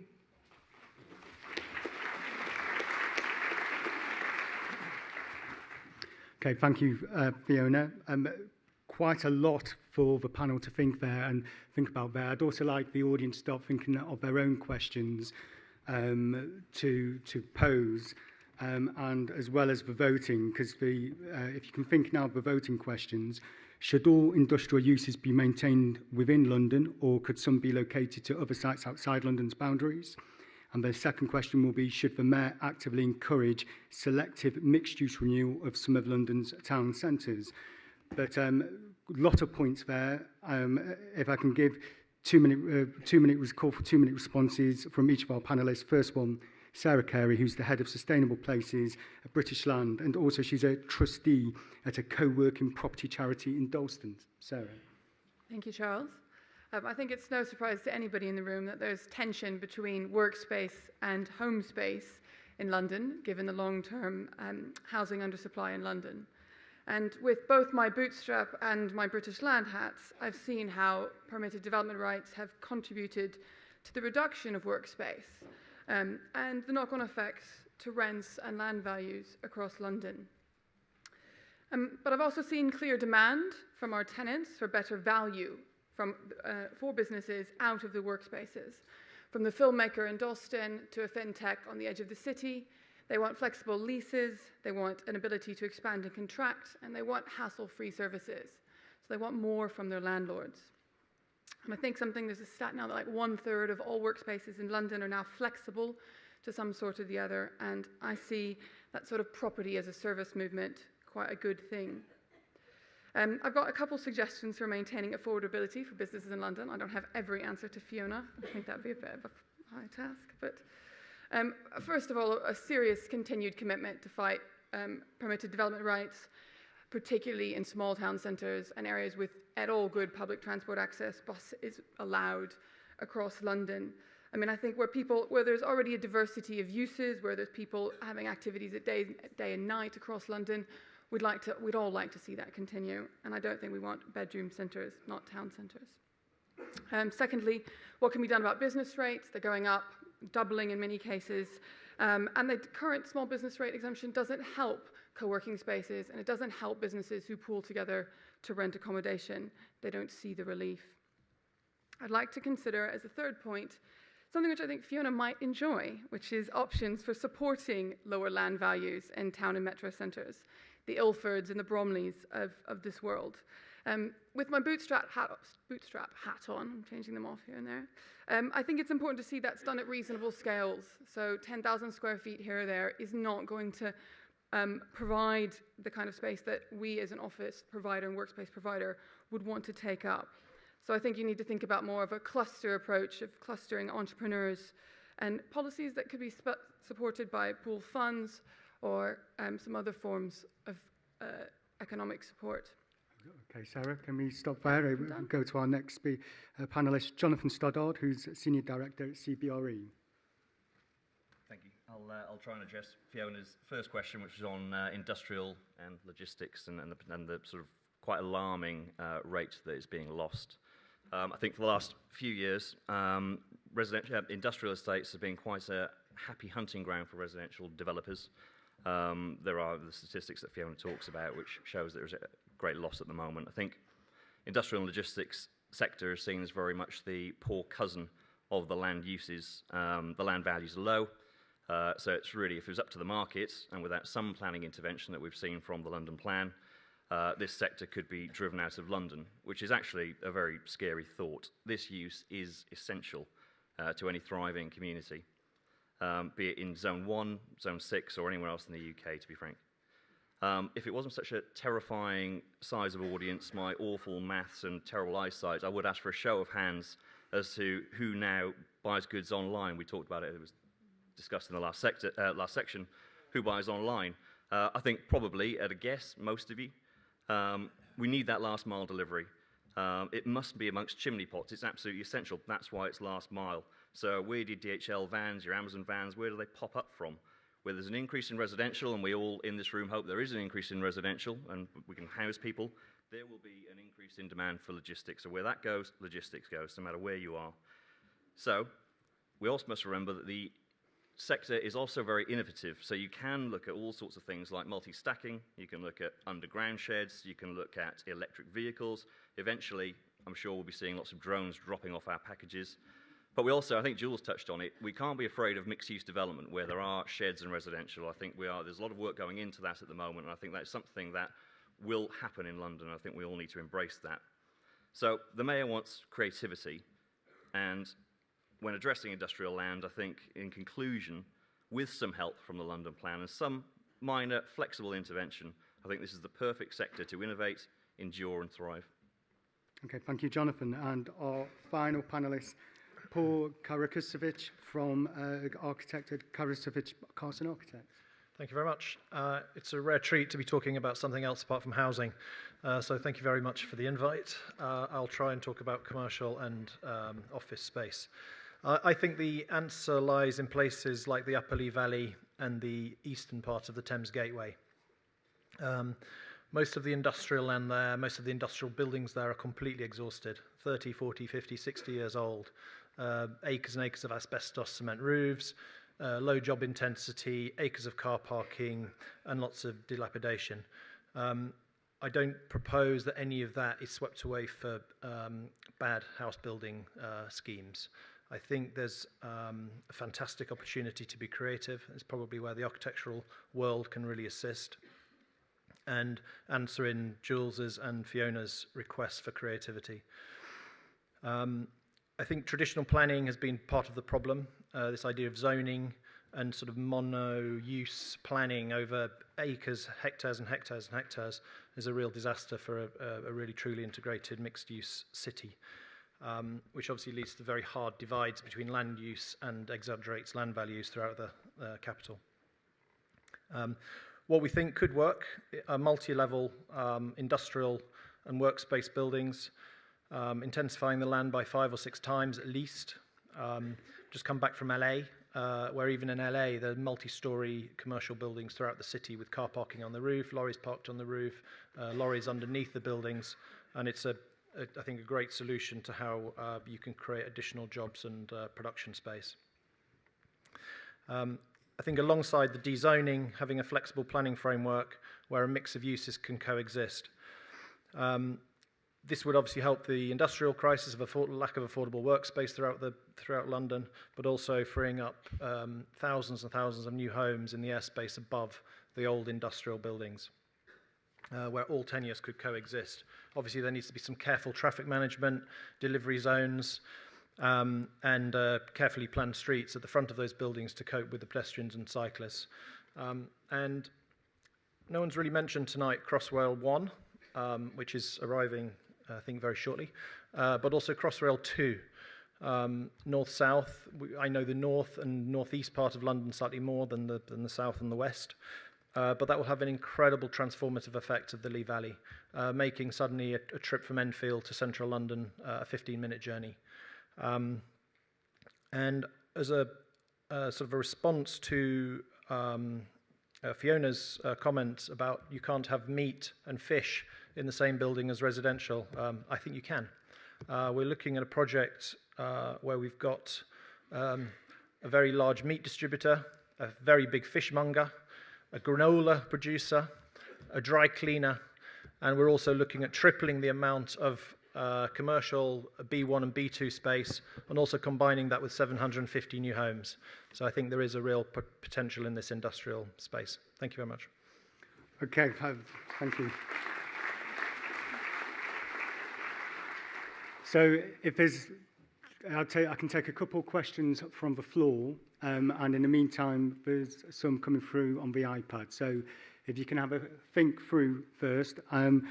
I'm going to cheat here because during the debate with Jules, someone called Joe A. Posed a really good question. I think it follows in quite well with your point there, Paul. It says, the suggestion of mixed uses is a good one, but are there 2 uses which you definitely think could never go together, other than meat and fish? Well, I mean, having met lots of planners over the last 2 years who are really concerned about meat and fish being next to residential, I think we've almost overcome that debate. I think they can. Historically, obviously, housing in London had single glazing and Georgian sashes. We're now dealing with triple glazing, walls that are this thick, window systems that are this thick. You could put them under the Heathrow flight path and nobody would hear anything through those glazing systems. With air filtering, M&E, probably 100 M&E engineers in the room tonight who can solve any of those small technical issues over what would be considered historically nasty, smelly neighbours and other cleaner uses, B1, B2 uses. So I think absolutely can coexist. And there's enough talent in London to solve the problem. Jonathan? I think residential power station has always been the big challenge. I agree with that. Another question here regarding, so we've mentioned dezoning. What you're talking about, this mixed use sounds like the creation of multiple town centres, rather than addressing Fiona's point about how do we retain, restore, preserve the character of existing town centres. Would anyone like to pick that one up? Sarah? I think I was going to touch on the intensive use of town centres and what's London's town centre character. And I want to bring back to something which Ben said earlier, Ben Derbyshire said very early on about the changing of London's character. To do that properly, we need very good design, and we need to take a lot of people around London with us to do that. So I think what people are saying here is it can be done technically and design in terms of design considerations, but I think some of the challenge will be actually convincing at every single planning application everywhere you go around London. So. Fiona, do you want to add on to that at all? Just to add something slightly to it about the character and heritage of our town centres as well. So we need to look at densification and intensification that doesn't damage the fabulous heritage and historic character of a lot of these town centres. And I think that's going to be an incredible challenge for all of us in the room. I'm not saying it can't be done, and I take Heather's earlier point on conservation areas, but one of the things that makes London the place it is how London looks and feels. And we want London to still look and feel like London after we've intensified and densified. Okay, any questions from the floor? So this gentleman at the very front, and any others? And this lady, third row from back. I just wanted to put a question to the panel. Based on a recent experience in Islington, where the post office have just built a brand new single-storey distribution centre right by the canal on the new North Road. How on earth have we allowed that to happen? It should have been a 10-metre ground storey height, and it should have had 8 stories of housing above it. And why aren't we building flatted factories anymore? Any volunteers? Paul. We know that site incredibly well. It's sort of been sitting there for 15 or 20 years, and then the post office come along and build the worst design and build disaster sort of known to man. I don't think any other scheme in Islington probably had less attention than that. I'm not sure where the design review panel for Islington was when that went through. In terms of accommodation near to where people want to work, I think that's a huge issue. If you wake up early, you see night buses full of hospital staff traversing London on the 4:30 from somewhere to somewhere else, travelling 10 miles through the night to get to their night shift or after their night shift. I think if you build accommodation where people want it, they will definitely arrive there very, very shortly. So I think with the new growth of, keeping to the subject of office growth, workspace growth, if you build accommodation near those places of work, people will want to live in them because of the easier life they will then lead rather than travelling around London. Okay, before I take audience question, there's one on the iPad here. I think it's really relevant. One for you, I think, Fiona. Is it time to rethink the existing planning use classes to better reflect modern ways of working and living in order to facilitate a better mixes of uses? Probably, but anytime anybody suggests looking at use class orders, we all have a go and then come back to the same set that we have. It's incredibly difficult. You know, we've tried to do this on fried chicken shops, and then you find yourself excluding all sorts of restaurants on the back of it. So yes, probably, but I'm probably not bright enough to be able to come up with it myself. Okay, this lady at the front. Lady? Oh, sorry, I do apologise. Sorry, I haven't got my glasses on. It's just my peculiar haircut, I suppose. Peter Everson, London Forum of Amenity and Civic Societies. It seems that if we've got these important light industrial uses and manufacturing and service uses, we ought to know far more about what they are, so that we plan for them just as we would the different types of housing and tenures that we were talking about earlier. It should be part, surely, of the London plan that we know exactly what we have to provide for, rather than just protect bits that are left, but make sure we have them in the right places for their purposes. Excellent question, Fiona. Absolutely agree, and that's exactly what we are doing. We'll do it at a number of pieces of research, but to give you some reassurance, we've also done some very, very deep dives into places like Brimstown Industrial Area in Enfield, Park Royal in the west of London, and the Old Kent Road. Because if we're proposing a dramatic change to these areas, we need to know exactly what's there now and how people are using the area. And that has involved door knocking, finding out exactly what is behind those metal doors, and it's really quite surprising. Thankfully, most of it legal, But lots of really interesting things going on in our industrial areas. Okay, Sarah, before I come to you, I will let you pick up on that. We need to go to the voting, so there's always a little bit of a lag. And the first question hopefully should come up. Should all industrial uses be maintained within London, or could some be located to other sites outside London's boundaries? Now, while you're voting on that, Sarah, did you want to add? There's been a lot of talk about zoning and land use class orders, and I think in some ways that's quite a negative way of thinking about what we want to do in London. I mean, if you look at quite a few opportunity areas, in particular around London, they're being collaboratively master planned at a quite rich scale, which is not about, is this a D1 space or a B1? It's actually much more complex than that. And I think retreating to those terms takes away from some of the skill that we have in not only in this room, but across the city, to work together on collaborative design. Okay, well, it's an overwhelming majority on that one. Any reaction from the panel? Are you surprised by that, Fiona? No, I just wonder how many of the people voting are from outside London, and what uses would you like us to give you? Fiona will be staying around a little while, so... I might be leaving in a hurry. Okay, so is that voting? It's still active, so that'll be clear. You've final few seconds on that one, and I'll let you start thinking of the second question while that comes to a close. Okay, this is should the Mayor actively encourage selective mixed-use renewal of some of London's town centres? Who's the 1%? Yeah, I mean, it's...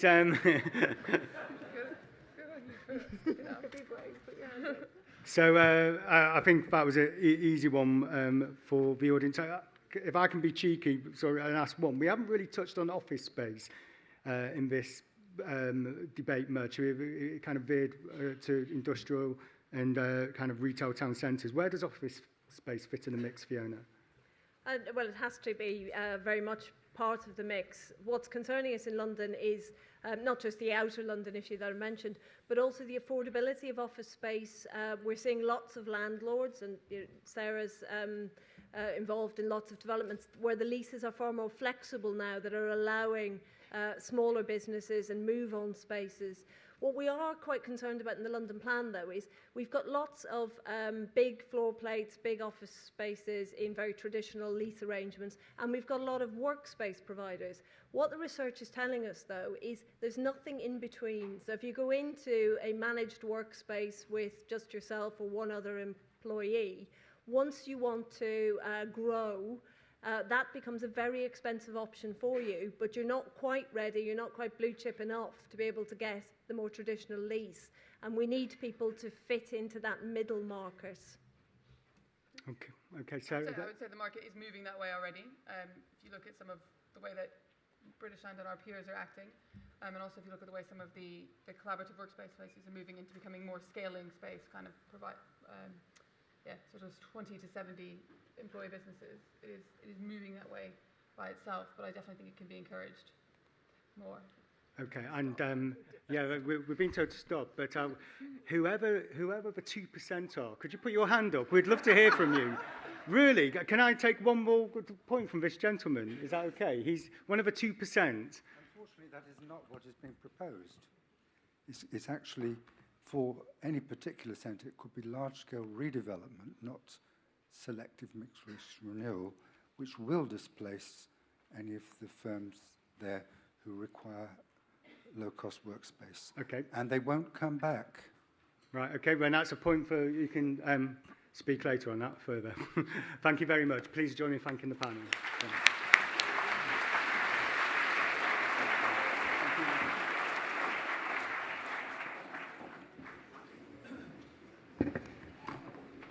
Thank you very much. My name is Ben Rogers from Centre for London. This is the last session of the evening. I know it's late and I can see you all running out, so I'll just let you go. I know this is called Quaker House, but Peter Murray and his colleagues have not left much time for silence or even proper introductions, so I'm just going to get straight onto it and ask our panel to come up, if they're still here. Do you want to come up?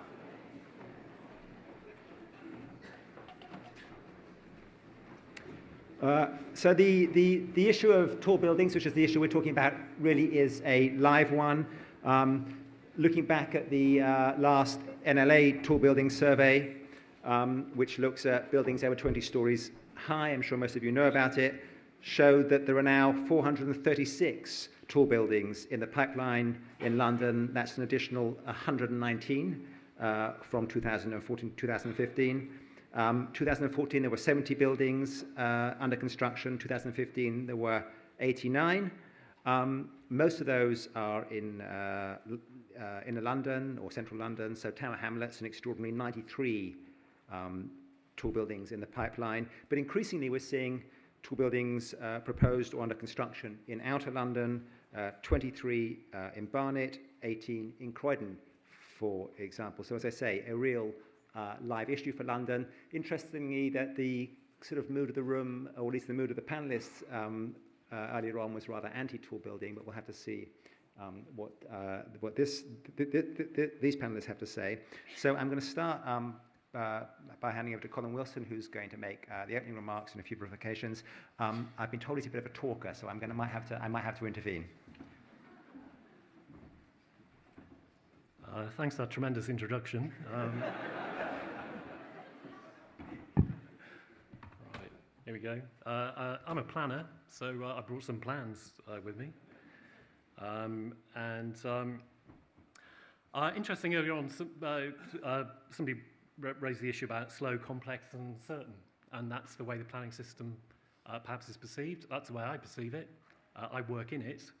Does it need to be slow, complex, and uncertain? I don't think so. If you read the National Planning Policy Framework, and it really is a ripping read, it actually says it should be quick, straightforward, certain, and creative. The word creative is used in there. So there's no push from national governments for it to be really anything other than that. If you are going to do a London plan, then really you need a plan of where London's growth is going to be accommodated. Reference has been made to brownfield sites, to opportunity areas, to town centres. This map behind me, we have some free copies, beautifully printed in A2. We have some complementary elastic plans for those of you who want to take them home. So if you can start off by identifying where that growth might be, then you've got off to a good start. As well as the existing opportunity areas, there are new opportunity areas, and Heather mentioned Croydon. We're also looking at Merton, Sutton, and Kingston, places that have been overlooked before. And that's about suburban intensification. Possibly that's about tall buildings in places where they haven't been before. So there have been 4 London plans, more or less. They've all had the same basic approach to tall buildings, which is first off deciding where they might be located or where they may not be located. So whether they're acceptable or whether they're unacceptable to be located. Once you've found out where they can go, can you actively plan for their position in that part of London? And then finally, can you assess their detailed designs? That's 3 fairly simple things, and that's what's in the KBH guidance and then subsequent KBH guidance. The difference between the first 2 London plans and the second 2, the first 2 London plans actively promoted tall buildings in London. The final 2 London plans said tall buildings have their place in London. And if you look at City for All Londoners, that also says tall buildings have their place in London.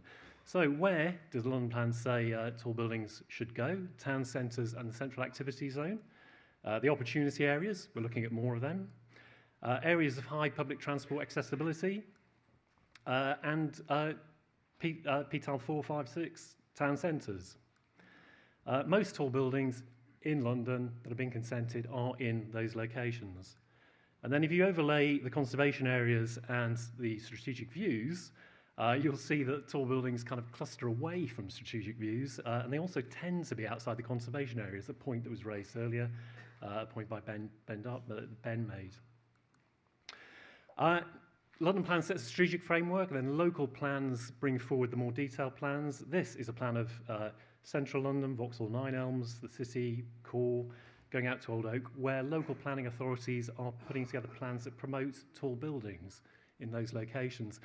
But the point I made first, which is planning too slow, complex, and uncertain, I think if there were more plans in plans, people might be a bit more aware of what it is authorities were promoting and might become more involved in this kind of process. So if you've identified the locations, I'll just wrap up with, well, then you actively plan for that location. This example will particularly please Oliver because it involves a linear park, a bit of garnish on a gigantic development in Nine Elms. But lots of parks in London were garnish to commercial propositions, like Regent's Park, like Paddington Recreation Ground, which is my local park. Lots of parks in London still aren't accessible to the public. London is predominantly something that's been created by people making money, like lots of us in this room. Anyway, so when you're planning locally, what you go for? Well, you've got to get the ground plane right. So this is about that linear park. It's also about getting access to the riverside, and developers are delivering that access to the riverside at the moment, people like St. James. It's about looking at views. There are many views, local and strategic. It's about three-dimensional modelling. I think it's a really important point, something we'd like to ask the panel, I would like to ask the panel about. This is the three-dimensional model we did some years ago. We had a tall building strategy for Nine Elms. We modelled what tall buildings might look like in that view. Here it is today. This is on Friday. So we are working to a plan. You may not like the plan, but at least you might have an opportunity to understand what it is that the public authorities are promoting in a simple, clear, certain way. Thank you. Thank you. Thank you very much.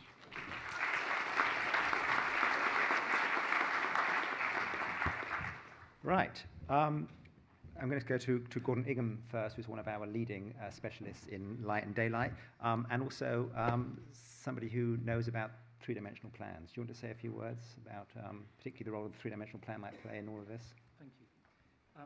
So GIA produced over many years a three-dimensional model of London, and it's something now that a lot of people are talking to us about with the view of using that more universally and making it more universal. And I've just got a few points that I'd like to raise in relation to the application of a 3D model and how its relevance in London, we think, is going to become increasing. So first of all, it is as good as what it does. Colin showed you an image there of a model.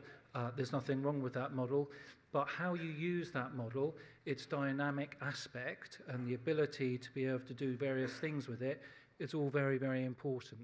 Now, part of that will be very much where technology is going. And what we've recognised, and some of the guys in the office already talk to me, and they say, you're using AutoCAD, Grandad, software engine for games, that's where it's all going to go.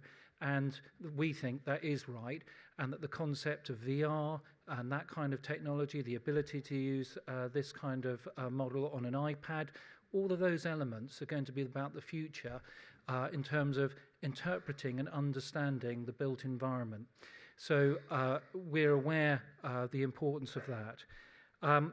However, we do recognise it's a tool, and as part of that tool, and it's perhaps controversial, who gets to use it and the opinions that come from that use is also going to be a very sensitive and potentially controversial subject going forward in terms of particularly the use of planning.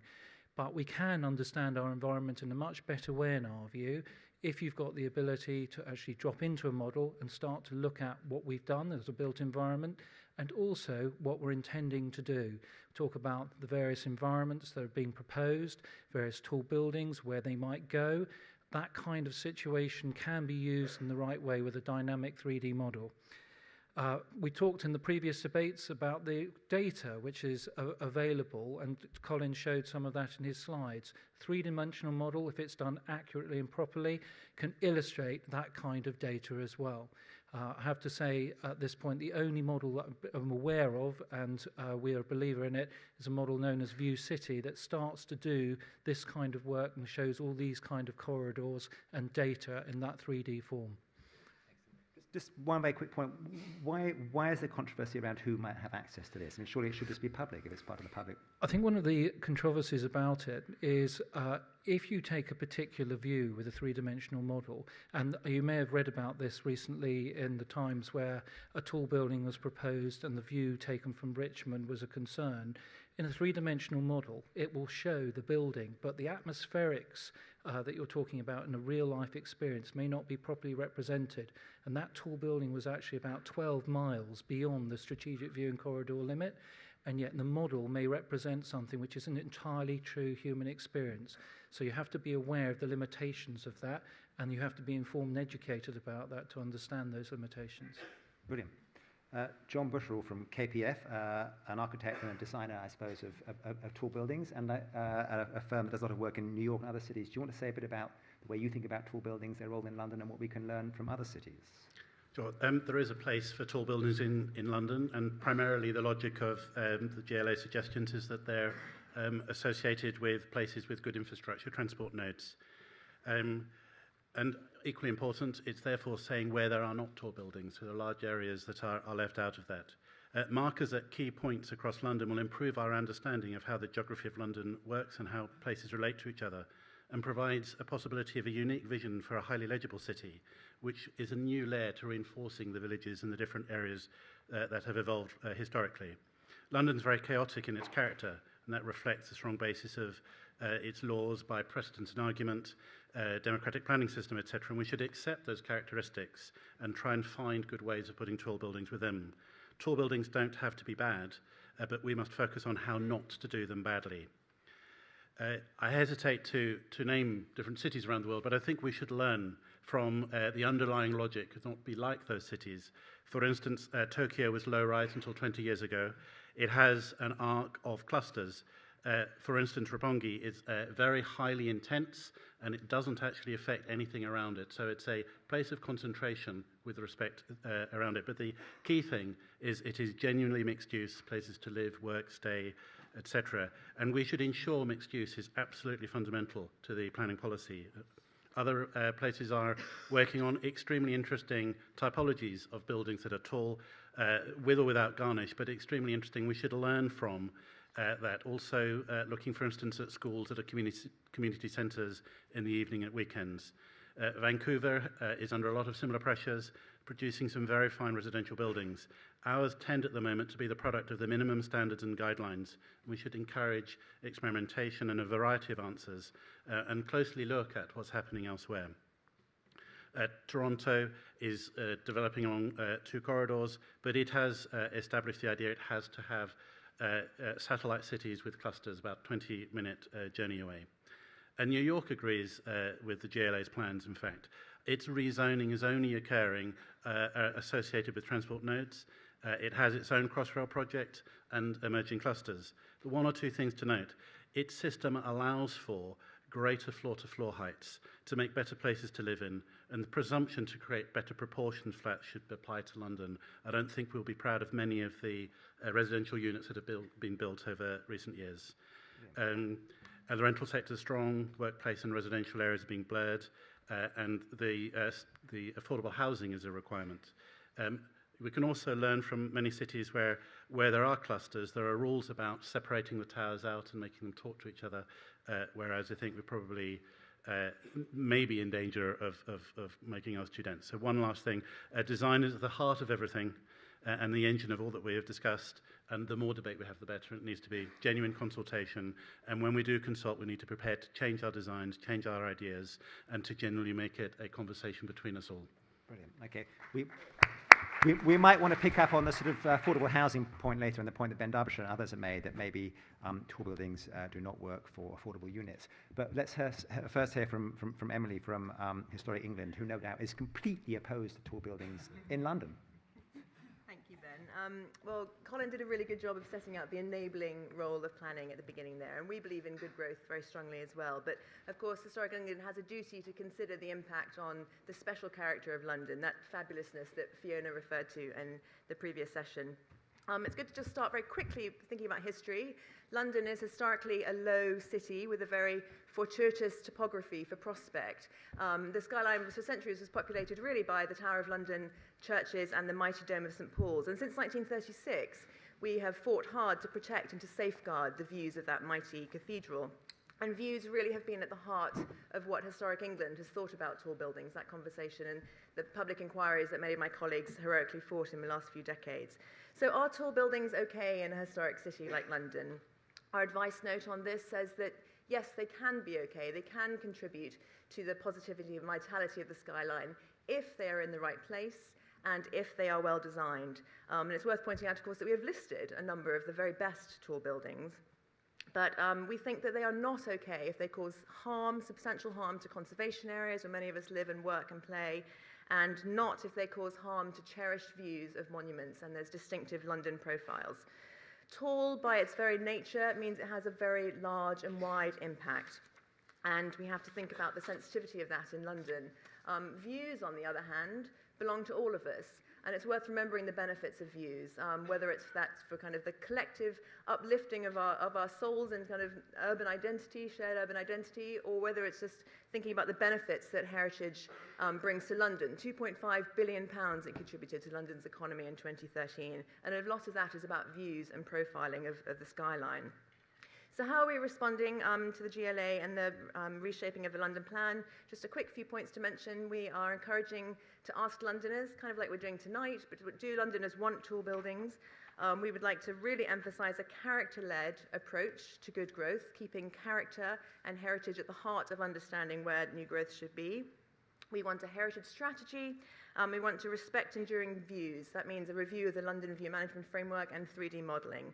And sometimes that will require a pause for thought, sometimes some difficult conversations, and we're always willing and ready to engage there. And I just want to mention one thing that one of John's colleagues, one of the founding members of KPF, who said to a colleague of mine that London is the most complicated city to get a tall building built.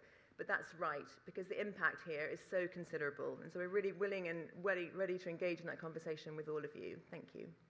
Brilliant. Thank you very much. Right.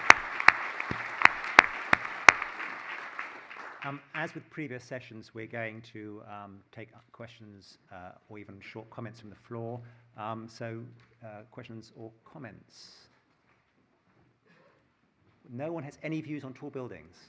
Oh, there we go. But, well, okay, let me just read one. Sorry, I'm not doing my job properly. I meant to read something from a question first from the pad. So it's actually from Robin Nicholson, who might even be here. But the climate is changing, so how on earth can tall buildings generate the power they need? I think it's one that the panel might want to think about. And another one which I like was about the Shard. But you go ahead and you ask yours, and I'll find that one. Duncan Bower, University of Westminster. As always in these discussions on tall buildings, the presenters have focused on the impact on neighbourhood heritage and context and on the views framework. In considering planning applications for tall buildings, should we also be considering what the tall building is actually for and whether it's actually contributing to the development needs of London, or is it primarily about generating asset appreciation for investors? Given most of the residential developments in high-rise underway are not providing significant affordable housing or family housing outputs, either directly or indirectly, and many are not actually being lived in at all. Surely those are factors we need to take into consideration as well.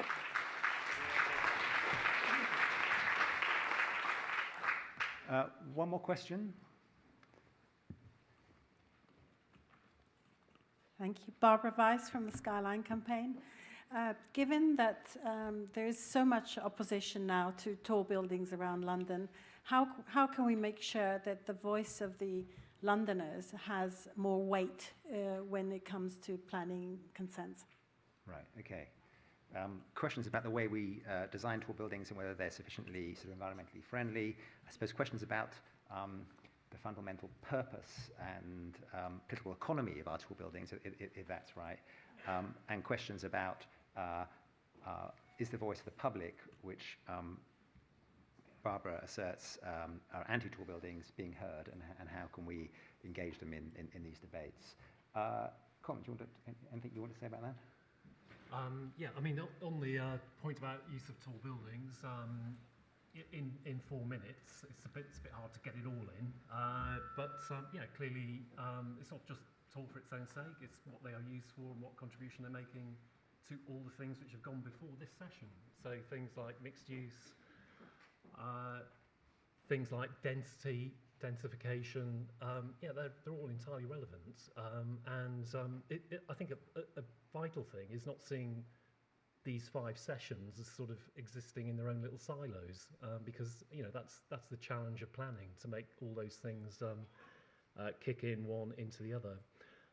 In terms of opposition to tall buildings, there are people who don't like tall buildings. There are people who do. When Ken Livingstone was trying to make a decision on the walkie-talkie, because it was the only tall building that I ever showed him that he didn't like, he commissioned a poll down on More London, and the poll found that half the people they asked liked the CGI and half of them didn't like it.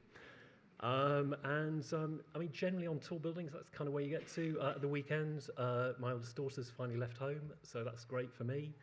So I took her into South London. We live in sort of hilly North London. And she said, I really like South London because you can always see the Canary Wharf Tower, so I always know where I am, and I can navigate around it, which is John's point.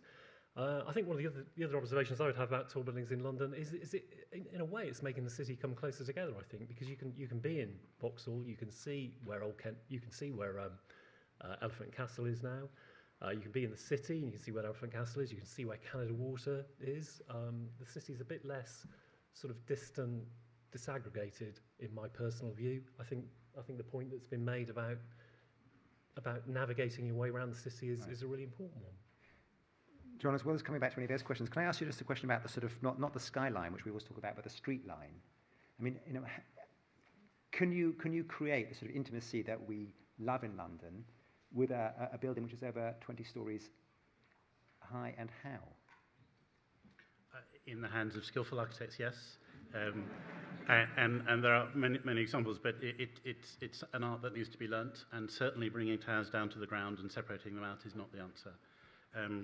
Just want to go back to, I think you're absolutely right that there is a need for a change in our objectives, and that if we're to build more tall towers, they should be affordable and for everyone, and that everyone would, there are many factors, it's the value of land, all sorts of things, but whatever happened in central London is more or less done.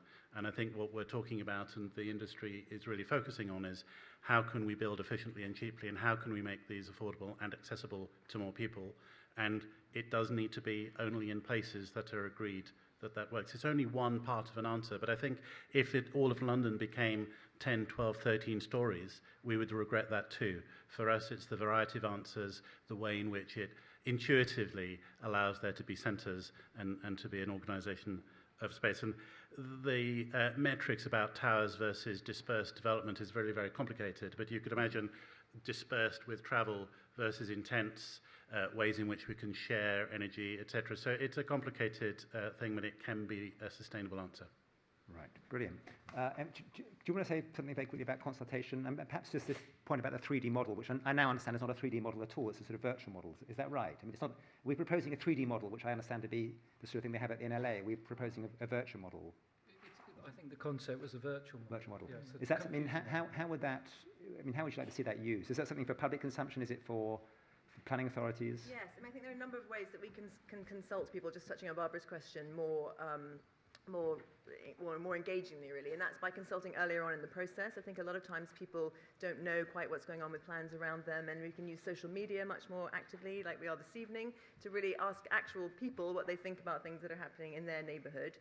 With local plans, I think on a larger scale, we also need to be more active and engaging in the way that we consult, drawing people into their history and heritage. People are really interested in the neighbourhoods around them and have a lot to contribute, so we need to ask them about the history and of the neighbourhood and how that might inform growth there. And 3D modelling, a brilliant way of engaging people, because often people can't quite visualise what it's like. And here, if we have these models that we can put proposals in, see them from all different angles, imagine them at different times of day or night, we can really get a sense of what the impact, which might be quite extraordinary, might be on individuals in a particular area. So it's a really good tool, and Historic England really supports it.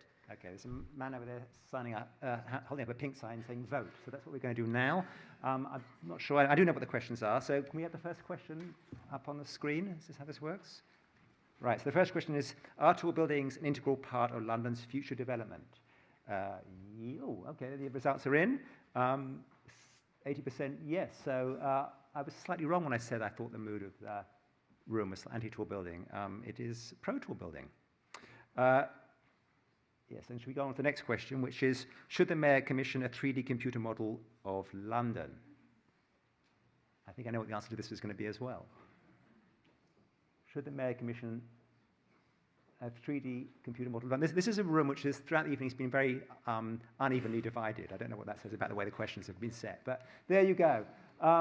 Right, I think that's probably it from us, isn't it? So I think I now am going to invite Peter Murray to say a few final words, but can I ask you first to thank our panellists? Many thanks.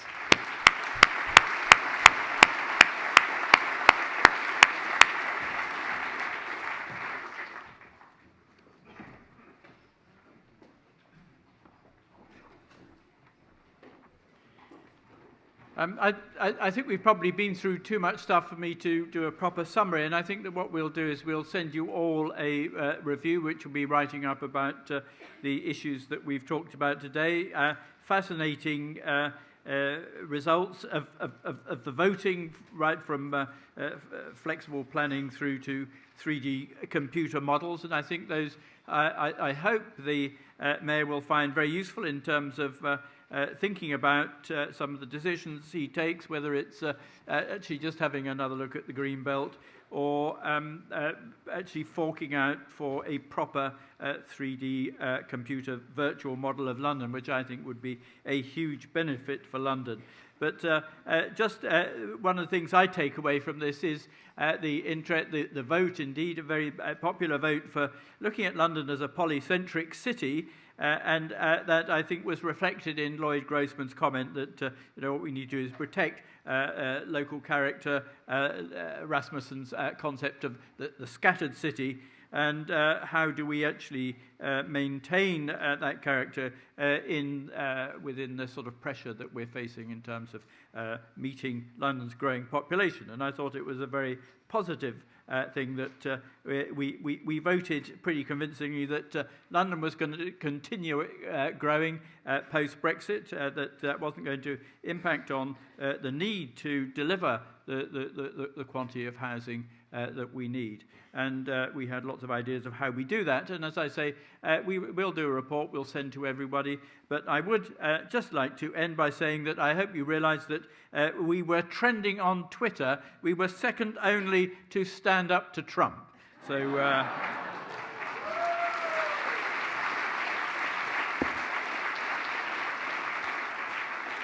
So thank you all for coming. It's been a long evening, but I think well worthwhile. And thank you to all the team who put it together. Thank you.